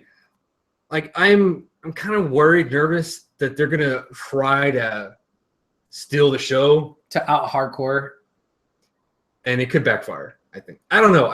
That's part of the mystique of watching a match like that, though. But here's the thing. Like when they always build up these Hell in a Cells, they always act like they have to do something. Yeah. You know? Yeah. I'm calling it right now because I've been thinking about how the women are going to top this. I've got Sasha inside the cell, climbing up the wall, then climbing to the top and elbow dropping from the top. Okay. Or Guerrero splat or something. Somebody's gonna climb up the side to the top and fall from the top on down. Not crash through, but this new cell, dude, it's even taller than the old cell. I mean, that's still tall. Maybe still a drop, maybe they'll though. make a women's cell and it's smaller and pink and stupid. Oh, don't even start with pink. No. Oh, Breast cancer awareness. I'm glad you say that, dude. Okay, Hell in a Cell is fine as a concept, whatever, for pay-per-view. Move it out of October, please. Get another pay-per-view in there. Pink ropes and the ribbon totally counteracts Hell in a Cell. Fire, brimstone, everything. Pink ropes. Get the fuck out of here with that shit. Move it to another month, any other month. Put it back in December and call it Armageddon. No more pink ropes. Fucking call it New Year's Revolution. I don't give a shit. Speaking of not giving a shit, Roman versus Rusev in the fucking cage. How is this a fucking triple? How is this part of a triple main event? What was your anticipation level for Charlotte versus Sasha? 8. Okay. Roman Rusev. I never. Is this a main event? Do you consider this a main event? No. They're counting it as. But Are you? No. Right. Just because it's in the Hell in a Cell doesn't make it a main event for me. Yeah. How is this a main I event? would even step further to say if this was the only Hell in a Cell match, I wouldn't see this match closing the show. This one. Halloween Havoc. That's what Del Rule. No, because it's still in October. Okay. Okay. Yeah, because it's still in October. Yeah. Okay. Yeah. So thanks for your input. All right. So Halloween Havoc, paint the ropes like candy corn. Fuck it. why WCW never did that? I don't know. Roman and Rusev. Who gives a fuck? Prove it. What's your anticipation level? Is Lana going to be there? Yes. 4. Okay. I'm at a 2. 2. Yeah. Regardless if Lana's there. If they had booked this a little bit better and had more defined roles for these people, maybe, just maybe, I'd give a fuck. But they didn't. I'm at a 5. So done. All right. I'm at 5. 10 for Rusev, 0 for Roman. I don't. So, Yeah. The way that they've been booking Rusev with this, I know that ever since the family. Even before that. Mama Rusev. Oh, Machka. I know that I've been kind of complaining that, and I don't even know if this is a complaint, saying that, oh, he's the babyface in all this. If we take that out of the equation, which Roman or Rusev apparently wants us to do because he tweeted either today or yesterday, I'm not babyface, I'm not heel, I am superstar. Like, okay, cool, whatever. But super athlete. Yeah, that's the motherfucker I'm cheering for. Okay. I want him to win. I like him right now. He's cool, and I like what's going on with them. I want him to win. Fuck Roman. I don't give a flying shit about Roman at all whatsoever. I got something about Roman. Okay. Both on this week's episode, they did little vignettes, interviews, I guess, with Roman and Rusev separately. Go. Rusev was okay. He was getting his point across. Being a heel. Angry faces. All right. Loud so noises. now we get to Roman's, right? Who's supposed to be the face. Supposed to. Okay. So he's getting in here. He's doing his little thing. He's bad shit and everything. And then he goes into, you don't know what it's like to be in Hell in a Cell. I do. You don't know what it's like to win in Hell in a Cell. I do. Like, he's so over the top, like cocky, arrogant. Like, why do you want to cheer for this fucker?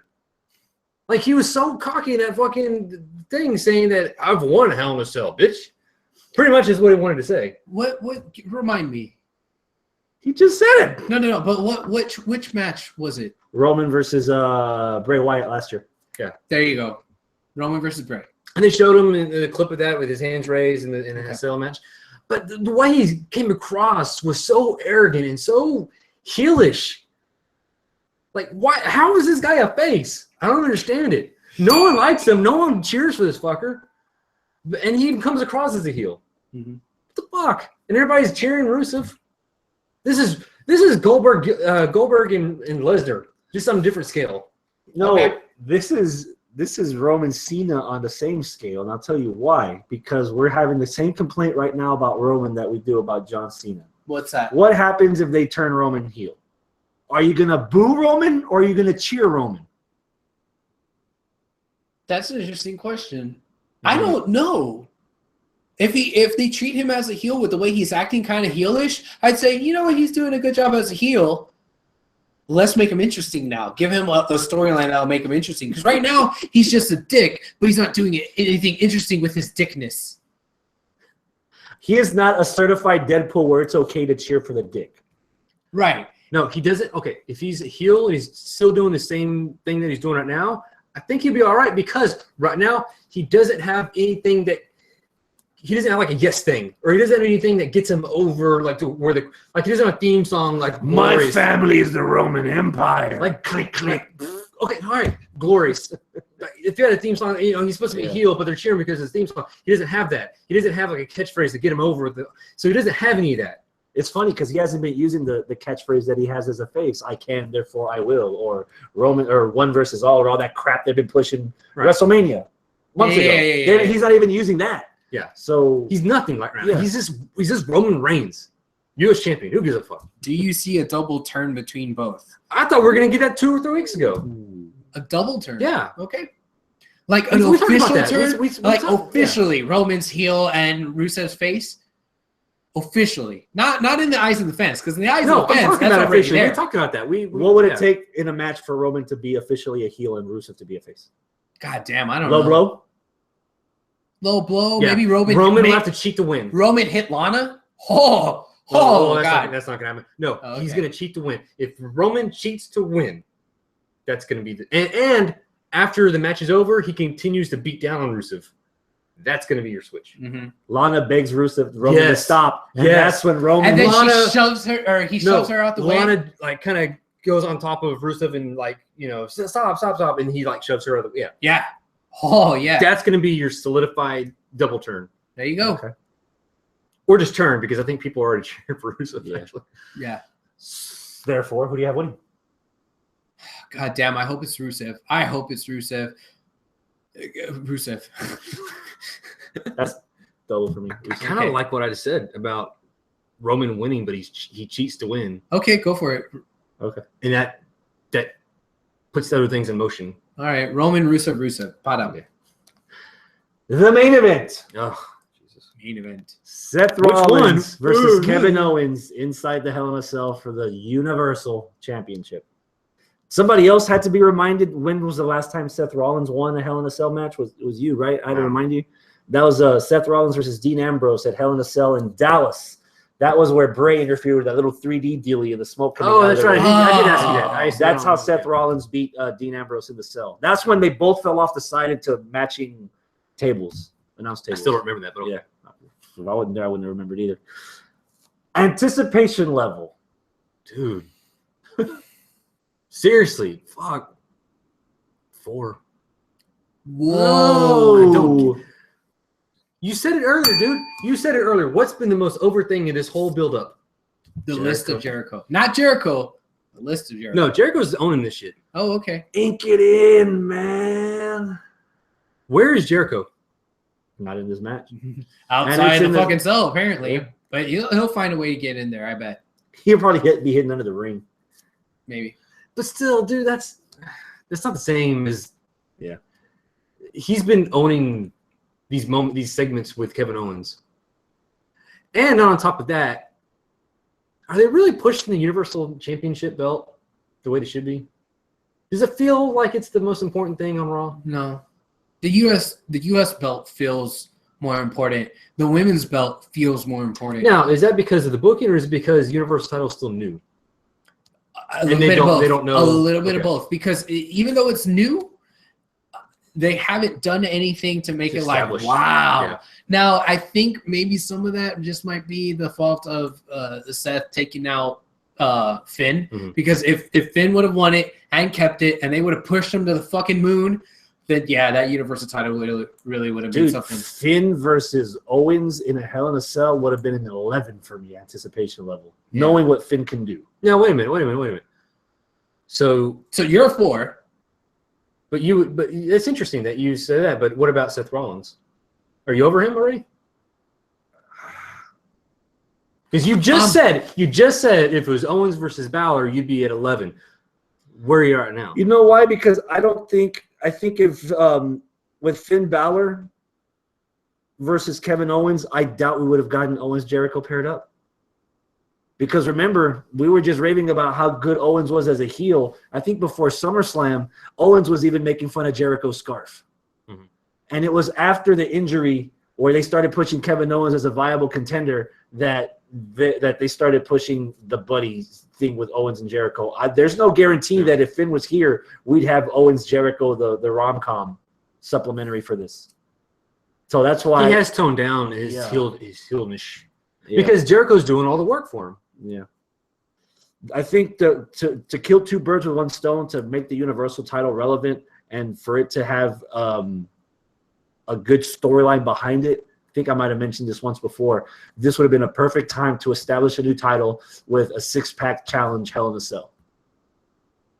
We've only had one, and everybody got fucked up in that match. But still, it proved the point that if Kurt Angle can walk out beating 5 guys in a bloody mess, that he deserved that title, and that title meant something. If Kevin Owens can survive 5 other motherfuckers that are just as good, maybe even better than him, then, okay, the Universal title is kind of a big deal. I need to start treating it like a big deal. And right now, it doesn't feel like a big deal. Right now, I would literally see – it's fucked up I'm saying this. I would see Owens and Rollins – opening up the pay-per-view. Okay. There's no shame in that. Okay. Smackdown just showed us. You start a pay-per-view with AJ Cena Dean. What if that's their way out with fucking Charlotte and Sasha? They have that open the fucking show. I was thinking Rusev Roman's going to open the show, but yeah, that's a good point too. But what if they put the women's match to open the show? Oh, the women's match to open? What if they put the women's match to open the show? No, but what if they did it? They wouldn't. That'd be so fucked up. Here's the problem with that. Because you just made the biggest mistake of adding Bayley versus Dana Brooke on this match. And if that match is going to be higher on the card than a WWE women's title inside the Hell in a Cell for the first time in no. Okay. As a matter of fact, if you really want a bone to pick, they got that shit backwards. Dana versus Bayley should be in the kickoff. 6-man tag should be on the main show itself. And don't give me that the pay-per-view is 3.5 hours long because it bleeds together. Fuck that shit. There's a legitimate kickoff show because nobody gives a fuck. Nobody's watching it, regardless of who's in it. Hell, if Owens Rollins was the pre-show for the title, nobody would watch it because it's fucking pre-show. The way they label it, they treat it like pre-shows, man. So I've got Owens, and I would like to see Owens and Rollins open this show. Rusev versus Roman in the 8 o'clock. And then because that way I'll be watching Joaquin and I don't have to see it. And then end the show with Sasha versus Charlotte and let them tear down the fucker. Let me ask you this. Is that feasible from a production standpoint? Raising and lifting the fucking cell. Yeah, you just said it. You're raising and lowering. That's it. They've done it every other year. Okay. All right. Yeah. If they can put purple tape on ropes, several times, they can press the button to make the thing go. Zzz. Who do you have winning this match, Rollins or Owens? Fuck you. What is your anticipation level? You never gave it, bitch. This has been a recurring theme for some reason. A 2. A 2. A 2. Wow. I'm telling you that this match should open the pay-per-view. What do you think are my anticipation levels for this? All right, fine. My anticipation level is a 6. That's not as gracious as I thought you would be. Well, I feel it's a little generous. The only reason why I'm being as generous is because it's Kevin Owens versus Seth Rollins. Just as a wrestling match on paper, forgetting about all the fucking shit going into it, if I hadn't watched any of the build for this, I'd be like, fuck, Kevin Owens versus Seth Rollins in Hell in a Cell? Yes, sir. Sign me up for that. So that right there makes it like 9 territory. But the build and the fucking list of Jericho, this and that, the focus, the best thing, you guys said it, has been Jericho. Jericho's not in the fucking match. So why would that end or lend any credence to the match itself? He's not in the fucker. Does the schedule hamstring your opinion because we have to have a Hell in a Cell match for the Universal title? If this was another pay-per-view, this was just a regular one-on-one rematch, would it help or hurt your anticipation level?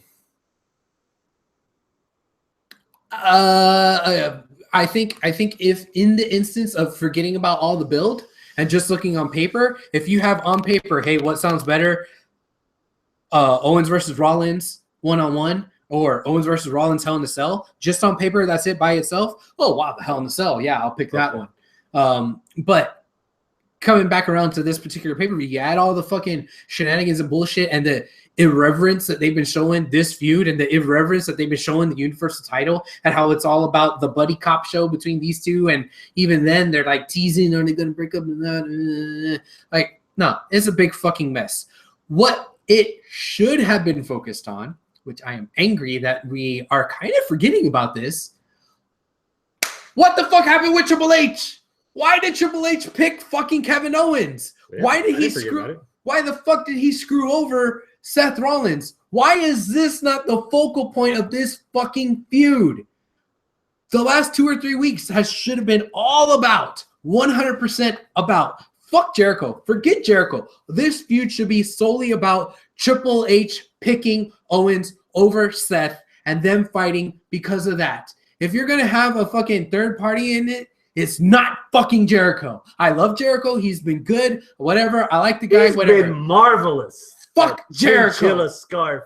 Fuck Jericho. It has nothing to do with him. Yeah, This Jericho. is supposed to have everything to do with him and Triple H and why Triple H picked this other guy. It's been, what, 3 pay-per-views now? We have no idea at all whatsoever why the fuck this happened the way it fucking happened. What? 2 pay-per-views. Okay, 2 whatever. Well, 2 Raw pay-per-views. Are you trying to outrate me? So, anticipation is what? Would you say 6? I believe so. 6. And who you got winning? Seth. No, the current champ, Owens. There's not going to be a title change. I've got Owens winning too. Not like I really care. My anticipation, 4. Okay. That's being generous. Okay. Point being is kind of everything you just yelled about. It's been a fucking mess. And just to add on to your diatribe over there, Seth Rollins, ever since he came back from his injury, now that he's a full-fledged babyface, you don't give a shit, huh? I don't give a shit. Has he been on the same level as he was before? No.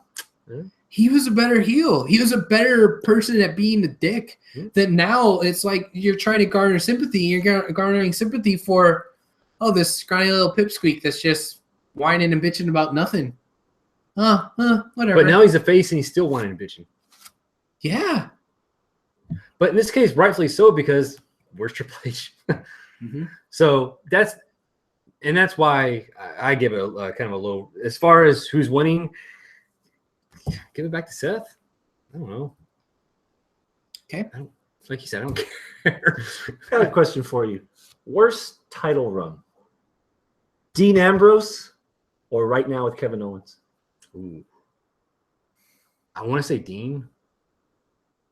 I want to say Dean also because I remember being super fucking excited that Kevin Owens won the title. But they haven't done anything with him. Yeah, that's the thing. I mean, he's still good at like doing his little quips during the matches and talking shit, Telling a fan to go fuck his sister? Yeah, exactly. Like he's been good at like the stuff that he has control over. The shit that he doesn't have control over, what the monkeys in the back write for his script, that's been terrible. The fact that they're focusing on Jericho is terrible. The whole the booking is of the title reign itself feels unimportant. It feels like it doesn't matter. It feels like he's holding it for Finn Balor to come back. Like nothing feels like prestigious. That's a $5 word right there, my friend. Yeah. Hey, you got a thing out of him. Overall, anticipation for Hell in a Cell. Did we mention isn't Braun versus Sami Zayn on the card too? No. It's not? No. It's not? Nope. How many matches did we go over? I thought there were 7 plus a pre-show. 7 plus a pre-show. Yeah. The 2 non-title matches were Cass and Enzo against the Club and Bayley versus Dana. Right. There's 7 matches. 5. The 5 title matches, 2 non-title matches. That's 7. And then the pre-show match is the cruiserweight. All right. Okay. Thingy. Overall, anticipation level for this upcoming event. I really want to see what they're going to do with the history match with the women. Does that balance out the crud? A little bit. That puts me at about an 8. What? Okay. What, an 8 for the whole show? About. Fuck that. No, it's 5 tops. I'm also at a 5. Yeah. And it's mostly because I want to see if they can leave a lasting impression. At the end of the day, the way they've built this pay-per-view, in my opinion, is like the only memorable thing that's going to happen is Charlotte versus Dana. That's the only Sasha. That's the only thing you're going to remember 6 months from now. Right. That's the only thing you're going to remember at next year's Hell in a Cell. It's that. And I think it's going to close the show. I hope it does. And not only for the history-making aspect of it, but because that's the only thing that's been booked properly, if you want to call it that. Well, even then, we were bitching about this, last month or whatever, where it's like, oh God, Charlotte, Sasha, and Dana and Bailey have all been together too much. If this is the finality of it all, I'll be happy with it. If this is the end, and what better way to end it than in a Hell in a Cell match? Not every feud needs to end in a Hell in a Cell, but most of the time, Hell in a Cell matches should be. Or can be a blow off for a feud. So if this is a blow off for that feud, please let it be the blow off. Yeah. What do you say? Okay. That's it. That's our predictions. That's everything. That's a show. Wow. So you're going to San Antonio for the comic convention. Okay. Sunday's gonna be a long day for us. Yeah. I'm surprised we didn't talk about this when we were talking about Lucha, but yeah, we probably should have mentioned it. Well, that us. What's happening on Sunday? Lucha Underground is coming to Houston. Traders Village. Where? Traders Village. Chris's favorite spot. He already said he's going to be eventful today for him. Yeah. They are having 2 shows. I'm not going to let you live that up, dude. I'm not. Yeah, I know. The doors open at 12, and the first show starts at 12:30. Right. And the second show starts at 3. Right. Oof. Now, I'm not sure. I'm pretty sure we have it on our Facebook page. They have advertised Johnny Mundo versus Drago in a nunchucks match. A nunchuck match, okay? And then the other match that they have advertised is Brian Cage versus Cage. Okay, excuse me. Cage versus the Matanza. Wolverine. Yes. Versus Matanza for the Lucha Underground title. But I wanted you to bring up the graphic because it also had the list of other people involved. Because when I first saw the graphic, it was a little misleading to me. I thought there's 2 shows and there's only 2 matches. What? There's only 1 show per match? It didn't make sense. But then they went and they said... You got to spell it out for Abel. Yeah. Also appearing. Paul London. What? Yeah, the focal point of Lucha Underground. Wow. Okay. You haven't seen the shows lately? No, I guess not. Marty the Moth Martinez. Okay. Ivelisse. Saltador. Who? Spanish for leaper. Who? Okay. Taya. All right. Joey Ryan. Oh, yes. Damac. Mil Muertes. Pentagon Dog. Yes. And both of the main event matches, the guest enforcer is Vampiro. Oh, cool. So, $4 to park. Free entry, first come, first serve. Good luck, bitches. What time are you getting there? I'm gonna get there probably at 12. Right when maybe a little bit before doors open. Mark over here. Yeah. Probably same thing for me. Yeah. Oh, Jesus. You weren't here on Monday. The shit I had to listen to for 30 minutes talking about how shitty Traders Village is. Fuck Traders Village. Oh yeah. And then the next day, he posts the fucking thing up. Oh, Sunday's gonna be an eventful day for me. What the fuck? Yeah. Lucha, Hell in a Cell, Walking Dead. Sunday's gonna be busy. Alcohol. Yes, he's gonna be loaded. All right. I'm a pregame Saturday night / early Sunday morning. Especially if Scott from Scott's going to be there. Oh, that's Jesus. A challenge right there. Oh, yeah. Shit, that's a competition. Somebody donate a liver for one of us. Probably going to be me. All right, guys. Well, I guess that's the show. Hopefully, we'll have an exciting weekend. Hopefully, somebody doesn't end up in the ER from alcohol poisoning. And I don't know if you catch any nice pictures from the Comic-Con, maybe you can post them up. Yeah. See what all is going out there. I mean, is that the only wrestlers that are going to be there? Just Sting and normally they have a bigger selection. Our boy Gilbert, prime time appearances. Yeah, we can't do the old thing anymore. That got unofficially retired. Yeah. But anyway, he normally, like the last few years, he's brought in. Last year they brought. I don't think he was him that brought him, but he brought in China. Yeah. Oh, okay. Last year. But he just signed a deal to be Rey Mysterio's new guy. Yeah. So we know a dude who knows a dude. Yeah. Kind of. He's shuffling his deck. He's getting it ready for WrestleCon. Yeah. You know, WrestleCon's coming up, WrestleMania weekend in Orlando, and he's loading up the deck with some good talent. He's gonna unload that whole thing over there. Mm-hmm. There you go. It'll be good. All right. So there you have it. We have a full weekend ahead of us. That means next week we'll probably have a full show ahead of us. A lot to cover. So join us. A new poster over there for Survivor Series. Oh, nice. Yes. Yeah. Join us Wednesdays 8 p.m. Ish. 8 p.m. ish. We're gonna try to get the 8 p.m. Until then, check us out on Facebook, Twitter. Are you gonna be live tweeting Hell in a Cell? I don't know. It depends how long I get out of Traders Village back to the house. If I'm live, then probably. If I'm not live, what's the Twitter handle for people, just in case you are? Twitter at H Wrestling Radio. So your listeners, talk shit to that guy. Yeah, because he's gonna like a lot of stuff you don't. And before we get off the air, if you're watching live, click on the little subscribe button. That way you see whenever we're live. Ta-da! All right, adios, my friends. Keep it classy.